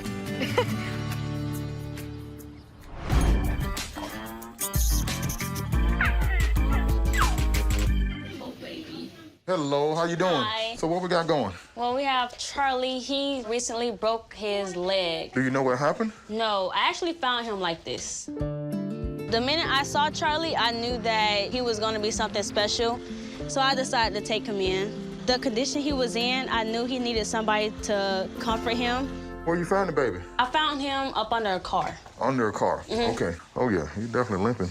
This leg is definitely swollen right here. Yes. Any other issues that we had? I see that once he starts scratching, I'm guessing that's dead skin. Okay, yeah, a It's lot like of flakiness piled up here. in his head, yes. Yeah. We're gonna start with an x-ray. Okay. And then we're gonna do a stool sample to kind of just check for worms because depending on what we have to do, we need to make sure we're in good body condition to be able to handle that, okay? Okay. This guy's in bad shape. He's holding his leg up, skin looks real flaky, and God knows what else is going on. What we got here? Ooh, we got a whole lot of something, Doc. Oh, my Lord. We got an oblique fracture here of the femur. There had to be something that was very traumatic, like a kick or hit by a car or something of that nature. So our two options are try to repair this thing and pin it. The only other option would be amputation. So we got some work to do. We're running a couple tests here. What we got on with Parvo test. What Parvo is, it's a viral infection, and it's something that can be very fatal. And we have a Giardia test, which is protozoal that can cause them to have bloody diarrhea, and it can take a lot of nutrition from them. Something that these old puppies can get here, so we want to make sure that we're negative for both of those. We need to be in good general condition to be able to go through surgery and to heal that bone in there as well, so we need to test these other things first. One more big stick, big stick. Well, one more. You're a good boy. I know in my mind that a fracture is something that we need to repair, but it's not life-threatening. Intestinal parasites that take your nutrition and blood, that's a life-threatening thing. We are Giardia positive, but Parvo negative, so that's one thing down. Well, I mean, if you have one of them, that's the one I want to have. Me too. Giardia. We can get that taken care of, man. That Parvo kind of rough. So after doing a couple exams, we find a lot of things going on with this baby. We're gonna get us a little area here and scrape here, okay? You can see here, you're real flaky here on the skin. What we'll be looking for is some kind of mange mite. So now we look under the little microscope and see what we can find here. Tell me what you see. We have a mite. What kind of mite? Sarcoptic mange. Yes. Oh. Sarcoptic mange is basically what we call scabies. And what it is it's a parasite that gets under the skin and it causes a lot of intense itching. Looking at stool sample? All right. So what we hit now? We're 2 out of 3. I don't like these odds we having now. No. We got 3 tests and we got 2 positives. You better be negative over there, but I don't feel too good about it. What you got? Hookworms. Hooks. Charlie has a lot of things going on. He has Giardia, he has sarcoptic mange, hookworm, along with this fracture. Now, we've dealt with all these things individually. He just had them all together. We're back. Hi. We got a few things going on, okay? Okay. We have Giardia. We did have intestinal parasites. We had some hookworms, and there are 2 different kind of mange mites that we normally have in this area, and we're positive for one, which is the scabies one. Okay. And I want to show you an x-ray too, okay? What we're going to attempt to do is we're going to try to repair this with the intramedullary pin and some wire. Okay. The wire goes across like this way, and then the pin will go straight down in the middle of the bone. Yes. Okay? Best case scenario, we can get this thing pinned. Worst case scenario, we may have to do an amputation. Oh, my baby. But those things won't be determined until we're in surgery. Okay. Initially, what I want to do is try to get this pup healthier. I want to treat these intestinal worms as well as start treating this sarcoptic mange. I want to give a couple days, get this baby on some fluids and get some food in it because we have to go into anesthesia. And I want to be as strong as we can while we're going on anesthesia and having bone surgery. So we need to get rid of these parasites, address this skin issue, then we'll come back and we'll take care of this fracture, okay? Okay. You on board? Yes. All right. The biggest concern really is the amputation part. Dr. Ferguson, he's told me how he feel like he can fix Charlie, and I really feel like Charlie is in good hands. Aww. You're gonna be okay, baby.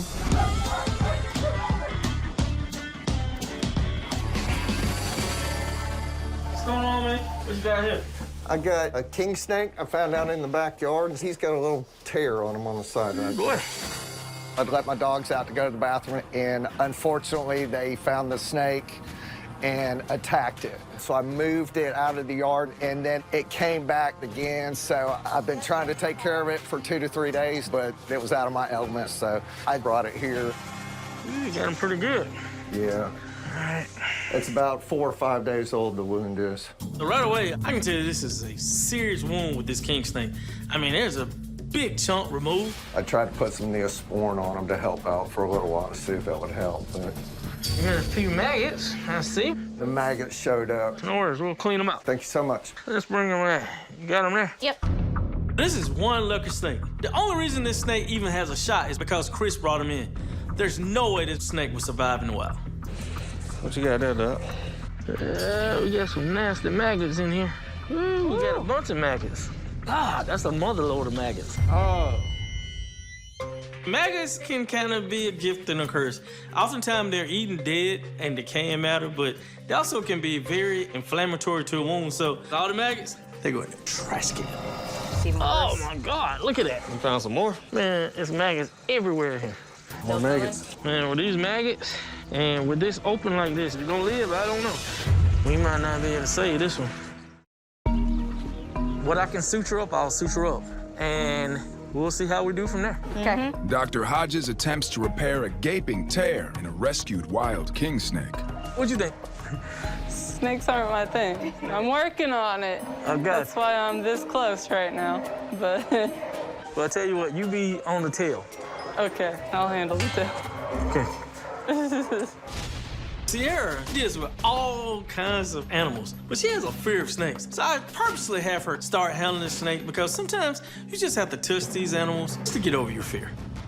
Good job. What I don't like, he's moving. All right, get him down. Open. Got it. Yay! I've gotten the trach tube in, and now I gotta figure out how to put this snake back together. My goal is to debride all the bad tissue, good bloody tissue. They took a chunk out of them. What I'm gonna try to do is close up as much as I can. Not sure if I'm gonna be able to get all the skin over it, but I finally got some blood. Once I start seeing blood, that lets me know that there's healthy tissue and there are vessels that can bring good nutrients so that the wound will heal and close the surgical site. This snake would never survive with this kind of wound. I mean, look how deep that is in there. Oh, wow. I mean, I can see all the way down through the spine. This is the longest I've ever held a snake. Good. I finally removed all that dead tissue. Now I can suture this wound. I think there's enough healthy tissue to work with. All right, we gave the snake the best chance. Hey, I'm about to wake you up. Gave you your best shot. Touch him one more time. Okay. When I saw this snake, I was like, whoa, this is about as bad as it can get. I'll be honest, I felt like I wasn't gonna be able to get it closed. It all worked out, though. How'd it go? It went pretty well. Good. Just waiting for him to come out of anesthesia. Okay. Not everybody would do this for a snake, Okay. so you're a great, not a good Samaritan. He's a good snake, man. Well, He's I know, a but you're a great Samaritan. I have done everything I possibly can to help this snake. We got some stitches and antibiotics, so we should be good to go. The plan is just to let him heal up so he can be well enough to survive in nature again. I'm really excited about the future for the snake. I mean, it's a good feeling when you're helping out. At least for me it is. It's a really good feeling. I'll survey the yard now before I let the dogs out. Dr. Ferguson and his vet techs are going to the zoo to lend a hand. We're so glad that you're here today. We have 2 beavers that are here. I am the zoo coordinator here for Bear Hollow Zoo, and we have 2 North American beavers that are here. They are brand new to the collection, and we don't know if they are boys or girls, so we are hoping that Critter Fixers here today can let us know if we have 2 boys, 2 girls, or 1 of each. All right, there's some big babies. This one is Pollux, and that one is Castor. Okay. And we think this is a female, and the one on the back is a male. Well, we're gonna certainly find out. Sexing beavers can be challenging. There's only really a couple ways to do it, and unfortunately, one is by, surgically doing it, which is not the way we want to do it. The simplest thing to do is take an X-ray. We have to X-ray these beavers. In the field, it's really a 3-person job. They are strong even at a young age. So it's going to take 2 to hold down on the X-ray table area. So the first one is Castor. Where's the money now? I think it's a male. All right now, how confident are you? Not you like, so much. you like $100 confident? Yeah, sure, $100. $200 confident. $100. Now that's not very confident. We started there. All right, Sierra, what do you think? Female. You say female? Okay, so what we'll do is paw you on the head, and let's see if we can be successful here. These guys have a bone, which we call an os penis, in the genitalia area for the males. And if you don't see that, then we have a female. You see something? The bets right now is we have 1 male and 1 female, so we're gonna see where we are. All right, Mom, you wanna come over? So we have an X-ray here, and what we're looking for is a bone, basically, okay? We're looking in there, and I don't see any bone. Oh, no! You're a girl. So I guess I owe you some money, huh? Good thing payday's on Friday. So let's switch and let's do the other baby. Okay, sounds good. Catch your tail. Catch your tail. So next up, we have Pollux. Hocus pocus and you're a boy, okay? We'll take it here. And this is the one that's not quite as friendly. Oh, he's peeing back there. What happened? He tried to get you? Try to bite me? Pollux like, yeah, I don't want to be held. I think I'm gonna do my thing and urinate on everybody. I'm just gonna make this thing as difficult as I can. Can you stop peeing on me? That'd be great. And I'm thinking, this definitely must be a boy right here. There you go, money shot. You wanna come over, Mom? I'm coming. All right, so here we are again. We see white areas, but if we follow them, they're like the skin area. And I still don't see a bone. Right now, I'm calling both of these females, yeah. Okay, we have another girl. We got some new names here, Polly and Cece. Hey. Just after Polly and Sierra. Perfect. See how I worked that out for you all? Is that why CC cooperated better? Probably so, yeah. But no, it's Yeah, I'm difficult. Oh, let me backtrack now. I'm very thankful that Dr. Ferguson was able to bring out the portable x-ray machine, so we are able to for sure know that we have 2 females on our hands. I tried to make a boy, but it didn't work, man. My magic is not working like it used to. I was really hoping for either 2 boys or 2 girls because ultimately I don't want to have baby beavers on my hands, so I am perfectly happy with 2 girls. All right, you can get in and flap that tail and you can put water on everybody.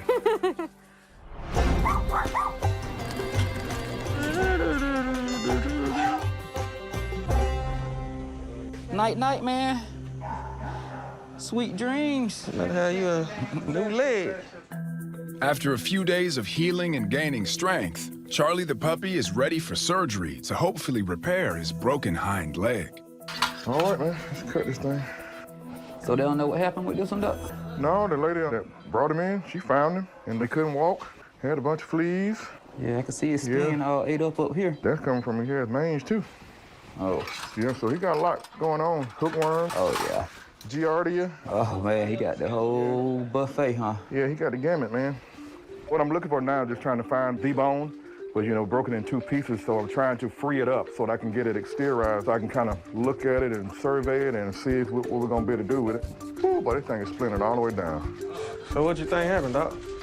Something traumatic. So I'm approaching the fracture site, and I'm trying to determine at this point, can I repair it, or is this thing going to turn into an amputation? You see how that whole side is splintered off? Yeah. Looks easy, like you should just be able to, bam, do that, right? But you got to think there are muscles attached here, so when it breaks, it does this, because the muscles kind of contract. So we got to try to get it way back here and to stay. And it's a spiral fracture. That'll make it easy. The fracture starts and it spirals around. How's dog doing? He's doing good. Whew, that thing right there hurt me. Hey, man, what you talking about? I'm surprised he ain't hollering. You probably want to. God almighty. He didn't have that happy juice you gave him. Bone surgery, not very, very delicate surgery. Takes a little brute strength and kind of like being a carpenter. We have a piece that was also splintered off, so you couldn't see it on the x-ray, so we actually have 3 pieces. Bam, bam, and another piece. And that made it a little more difficult to try to save. This thing is fractured, it is busted up. It's laying open just like a rose petal would. So this base trying to see how can I get it back. I see the puzzle, I just don't see how you put it back together. We don't have a base here. This piece here broke too. This little guy has gone through a lot. I mean, he has sarcoptic mange, he has intestinal parasite. I really want to save this leg, but I may not be able to repair this thing. I think this thing just turned to another surgery. Taking an amputation? It's crushed at the bottom now here. You just couldn't see it on x-ray. Dr. Ferguson discovers Charlie the puppy's hind leg is badly broken. The only option at this point, unfortunately, has turned to an amputation. Oh, man. Oh, but I wish we could have saved your leg, man. That's what I want to do. Unfortunately, we're going to have to amputate. I know in my heart the outcome is going to be great, but I really want to save this leg, and it just really hurts me to the core that I can't repair it, and we're going to have to amputate. Hang on there, Charlie. How's Charlie doing? Oh, yeah, we're doing awesome, Doc. Yeah, he handling this anesthesia like a champ.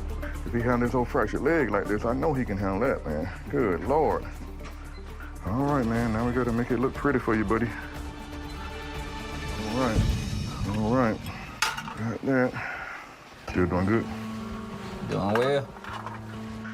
I'm sorry, guys. So we removed the leg. So now what I have to do is suture this area up, just crushed like that, man. Just like it just opened up like an old blooming onion. It wasn't like that on the x-ray. That's why when you look at the x-ray, man, you have to leave something open because they always look better on the x-ray than they do for real. I always remember that. We take x-rays, but we're looking at a flat image. It appears like it's just a regular oblique fracture, and once you get in, it's totally different. Once we got in, we found that that leg was really crushed. It's not what we wanted, but Charlie's gonna be fine. Within 10 days, he'll be up, moving around, staples will be out, and he probably won't even miss it. Gotta make it pretty, Doc. Can't have the other dogs laughing at him. No, they're gonna be jealous. I must say, Doc, that actually looks pretty doggone good. Appreciate it, man. All right, buddy. Let's see, can we get you off of this table, my friend? Sorry we couldn't get you all pimped and fixed up, but you know what? You're gonna be back at it quicker this way anyway. Even with 3 legs, he's gonna have a great quality of life. He's gonna be the talk of the town. So all the girl dogs gonna like him. How you doing, Miss Brookins? Hi. All right, we just got out of surgery. I guess the bad part is we had to do an amputation. It was really busted up, but it's gonna be fine. We're in recovery now, but we're still gonna keep the baby over the weekend so we can monitor, and then we'll be ready to go home on Monday, okay? But everything's good, and we treated the other things as well. I see you got another little baby there. Yes, Oreo. This is Oreo. All right, well, tell him he got a buddy coming home soon. I know he's excited. I know he is. All right, but everything went good. Okay. All right, thank you.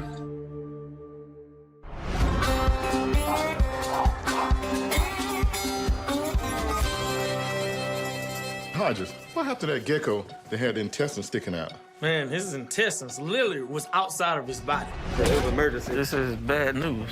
Our intestines are coming out here. This is definitely life-threatening. We got him back in, and now it's like nothing ever happened. Signs of a good surgeon. Shit. Are you smiling, Leo?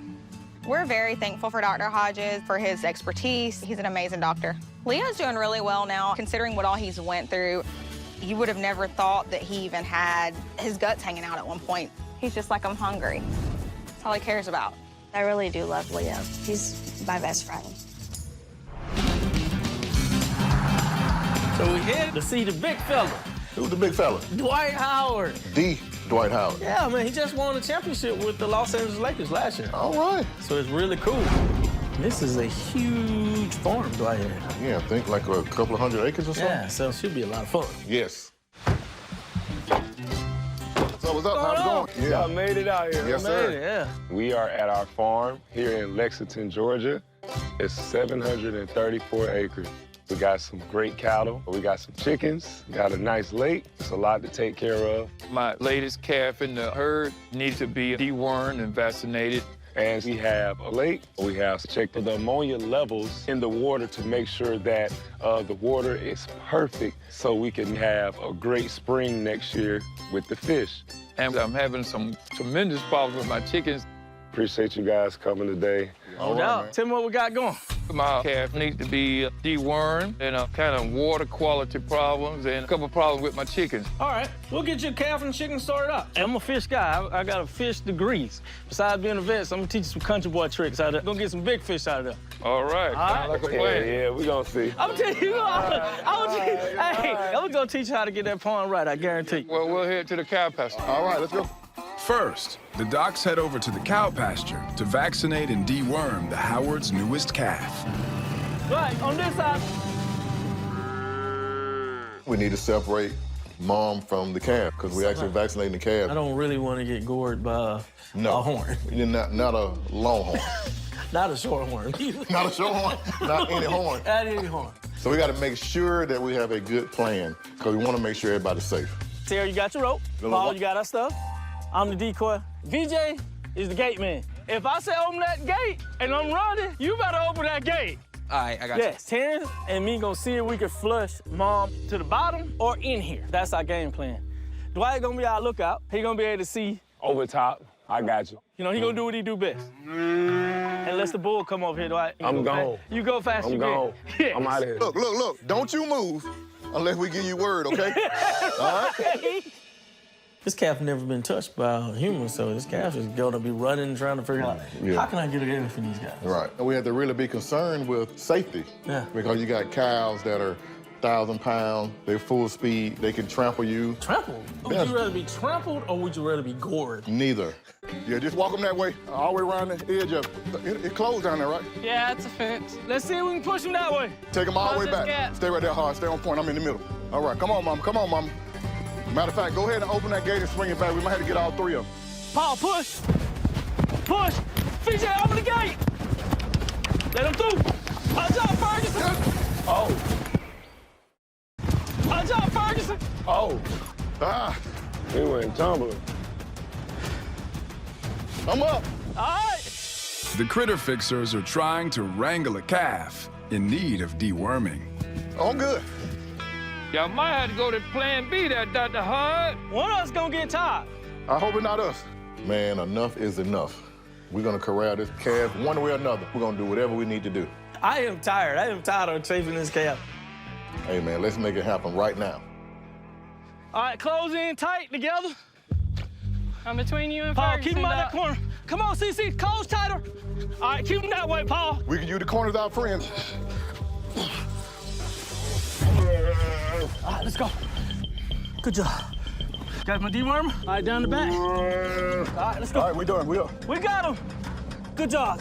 Go see your mom. Oh, you not ready done to work? Got him done. We got on the ground. Hey, we can't risk no more chance of getting nowhere else. Champ, you can let the confetti down. We did it. Everything good. We did it, man. Yeah. Hey, you can just let the confetti come That's from the it. sky now. I did my part. Yes, sir, you did. Thank you, bro. And then when you fell, I was finna run over there. Yeah, To but help I you popped get up up. kind of quick, though, didn't I? I was like, all right, they told me to stay over here and watch. Don't be heroic. I saw it in slow motion You from this angle. So it's like, oh. Yes, I saw it in going slow down. motion. But you did a good job. You got up quick. Thank you, man. You got right back to I the think for action. age, I did pretty good, man. No doubt. Let's go check out this lake. Go Let's to check the out the lake. Yeah. All right. All right, I had Jacques Cousteau down here with me. We're basically gonna look at his lake because he said he had a lot of medium-sized fish, but not a lot of large fish. When I examine this water, I'm hoping I see really good quality. Being balanced is very, very important. The ecosystem of this pond, it kind of feeds off each other. You need phytoplankton for the little fish to eat, and so that the big fish can eat the little fish, and then they all grow. So with the help of a simple pie pan, you can tell a lot about what's going on with the ecosystem of a pond. Look, a simple pan, right? You want to put it down. This is gonna be a little shallow. Big fella, I might need your arms. All right, come here. I want you to get this out a little bit further from me. When I do the pie test, if you can see it at a really deep depth, then it tells me that the phytoplankton is out of order. If it's really clear, you don't have any phytoplankton. Now stick it right there. Right here. Keep going down. At 18 inches, you shouldn't be able to see that. You should have some kind of zooplankton or phytoplankton, or basically algae. It should be green. Algae, right? yep. So you need the algae to feed the zooplankton, to feed the insects, to feed the small fish, bait fish, so yep. the big fish can eat. And it's real simple. Just want you to put some phosphorus fertilizer in here. I'll tell you exactly what to get. That's right. Ammonia and pH. Just like running the play, big guy. While we're here, Paul's taking water samples so we can figure out exactly what's going on with this water. We tested the water. Okay. All right. We're going to start with the nitrate, you know. Okay. All right. I'm hoping we don't see too many nitrates, which in turn will actually kill the phytoplankton and not have enough growth. So we want to have just the right amount of nitrogen, which will definitely lead to a larger fish population. 0 parts per million. Okay. So this needs to be darker. Just a little bit darker. I'd like it to be about right in here between the purple and lavender. It's a little low. It's a little low. And that's why we're going to add some fertilizer. Okay. So you want some purple and gold. Yeah. I see what you did. What you wanted, that championship quality water. Championship quality water. There you go. There you go. Appreciate it, Doc. So to get this water to championship quality, Dwight and his father just simply have to add a little bit of liquid fertilizer, and that's an easy fix. So now we're moving into the fourth quarter with the fowls. You gonna ruffle some feathers with that, Joe. So what's up with these chickens? No eggs. No eggs? The chickens, man, they're not laying a lot of eggs. My hope is that we're not dealing with a parasitic problem. Where they come from? I inherited from a chicken house. Okay. A lot of times, that's why they're getting rid of them, because they aren't laying. So we're gonna check this one out. We're gonna go in here with my two trusty chicken catchers, and I'm gonna take a little look here. You ain't taking Dwight in there to catch chicken? It's a little too low. Let's look in there. All right, okay. We're gonna get a sample of this stew, because I wanna make sure no coccidia, we call it, in there, and that could be a reason they aren't laying. I'm gonna check for coccidia, which is a parasite. It'll not only be an issue for this chicken, but as well as the other birds. All right, looking good so far. I don't see anything. Okay. I think the issue is more age-related. Once they get older like that, they're not gonna lay anymore. Just old age. In the production, you know. If we want egg, we probably have to start out with some ones that are a little bit younger and then kind of grow them into it. All right. All right. Man, we got a lot done today. Wrestling cows, checking water, checking chickens, making sure they weren't sick. They're just old. Just old. Yeah, but we got it all taken care of. I see 3 championships. Oh, yeah. I see it. Claim it. Your future looking bright then, huh? Dwight has been quite enthusiastic and a team player throughout this whole thing. Hey, man, we may have another employee. Ta-da. Official critter fixer. Hey. Look at that. Yes. Today was an amazing day. Yeah, I learned a little bit about, you know, what goes on inside the critter fixer world, and I became a critter fixer. Critter fixing on the scene! If you need any critter fixing, call the house. Back at the office, Max the puppy is in need of emergency care. Let's get an IV catheter start. Man, this dog was scared. He bit me. This dog, he had his owner's medicine. He ate it within 15 minutes. Let's go ahead and get some apomorphine. Max the puppy swallowed his owner's medicine, a human dose of pain medicine, which can be really, really dangerous. When a dog swallows pills, you're in a deadly race with his digestive system. We're gonna go ahead and try to make him vomit since he only did it a short while ago. Yes, especially when they eat some kind of toxicosis. You want to try to counteract it, get it out of their stomach. Getting fluid started. Should be going. We're gonna get some apomorphine to see if we can remove all the stomach contents. Apomorphine has many uses, but in veterinary medicine, we oftentimes use it to make an animal throw up. And in this case, that may be the difference between life and death. You ready? All right, Pup, I know you're scared. Give this guy plenty of room. A lot of times these pain medicine is nephrotoxic and it destroys the kidneys and liver, so hopefully we didn't digest it much. Here we go, here we go. We're gonna go ahead and try to make him vomit. Give this guy plenty of room. Finna throw up all his insides. Dr. Hodges and the staff nervously wait on Max the puppy to bring up toxic pills. There we go. There goes some of it. A lot of chicken, huh? You see the peel? I know you're not feeling good. I know. But you had some good chicken, huh? His pain medicine is actually yellow, so I think I got a lot of it up. Good. I'm gonna go and start this blood work. Yeah, that's part of it. He definitely ate it. That part. So that was a pretty close call. We were able to get it before the stomach emptied it out and it went into the intestine and started to absorb. So I didn't think when I went to vet school I'd be digging through the contents of a dog's stomach, but I guess you do what you have to do. All right, Mr. Cook. Yes, sir. Found some pieces, some remnants as it was being digested. Just can't thank you enough. I did get bits of the peel. Still, I'm worried about the peel actually going through the system and causing some liver or kidney problems. Come on back, we'll see him. He's doing okay. I don't know what it'd be like without him. I got him on IV fluids. He seems to be pretty stable now. Hopefully, 24 hours, we'll know for sure. Is he sedated? Yeah, he's kind of just out a little bit because he just had to give up all his stomach content, so he's doing okay. He gonna be all right? I think we got a good shot, yes, sir. That's the beauty of it. I owe you that, you know? He's important to our family. And you're very important to me. Thank you. You as one of my first clients almost 20 years ago. I mean, it probably would be no critter fixer with people like the Mr. Cooks of the world. We appreciate you. Yes, sir. Sure. Well, I thank you so much. So I'm gonna put him up in a minute. I'm gonna let you say goodbye, and we'll call you in the morning, hopefully once we get this fluid flushed through him, but okay. I'll give you a second. All right, buddy. You take care. I know you're scared, but it's all right. We're glad that we're able to bring Max to Dr. Hodges' office because he's as fine a vet as you'll ever find. So even though we're worried, we know he's gonna get the best care. Love you. All right. I need to get my eyes as good as yours, man. Man, you know that puppy you was gonna actually put a bone pin, but you ended up having to amputate? Yeah. That was a heartbreaker. The only option at this point, unfortunately, has turned to an amputation. Yeah, man, we really never want to, have to amputate, but in this case, it was best case scenario. He's doing great. Wouldn't even know that one of his legs missing. That is pretty cool. Good boy. Charlie has been home, and you could tell his personality is coming out a lot. He's adventurous. He's loved getting into stuff and figuring out what's this or what's that. Go get it.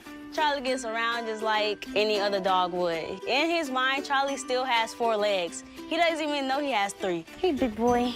At first, when I brought him home, I was kind of scared because I knew he had steps that he had to get used to. And his balance wasn't gonna be there. Watching another dog go up the stairs, it gave him the energy boost to, he's thinking in his head, I have to get up these stairs. Come on, Charlie. Good boy. After a while, he got up 1, get up 4, and then next thing you know, he just running up and down the stairs. You sheepy? Charlie will be with us for the rest of his life. He's part of the family.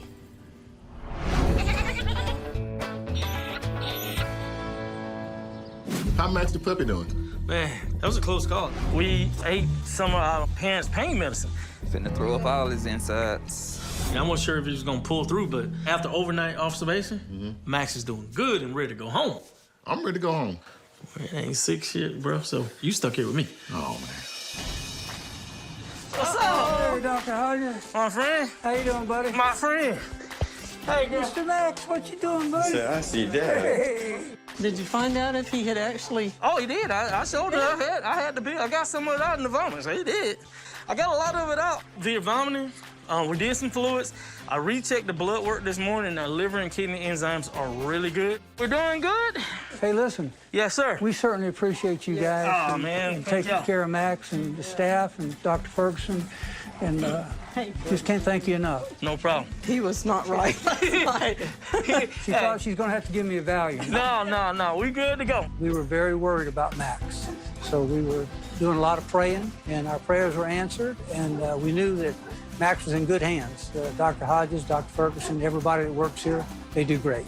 Hey, buddy. We certainly appreciate it. Yes, sir. You sure See y'all do. later. Okay. Bye, dear. Take care. Good to see you, Richard. All right. Yes, it was great to see you Good guys. seeing too. you, Richard.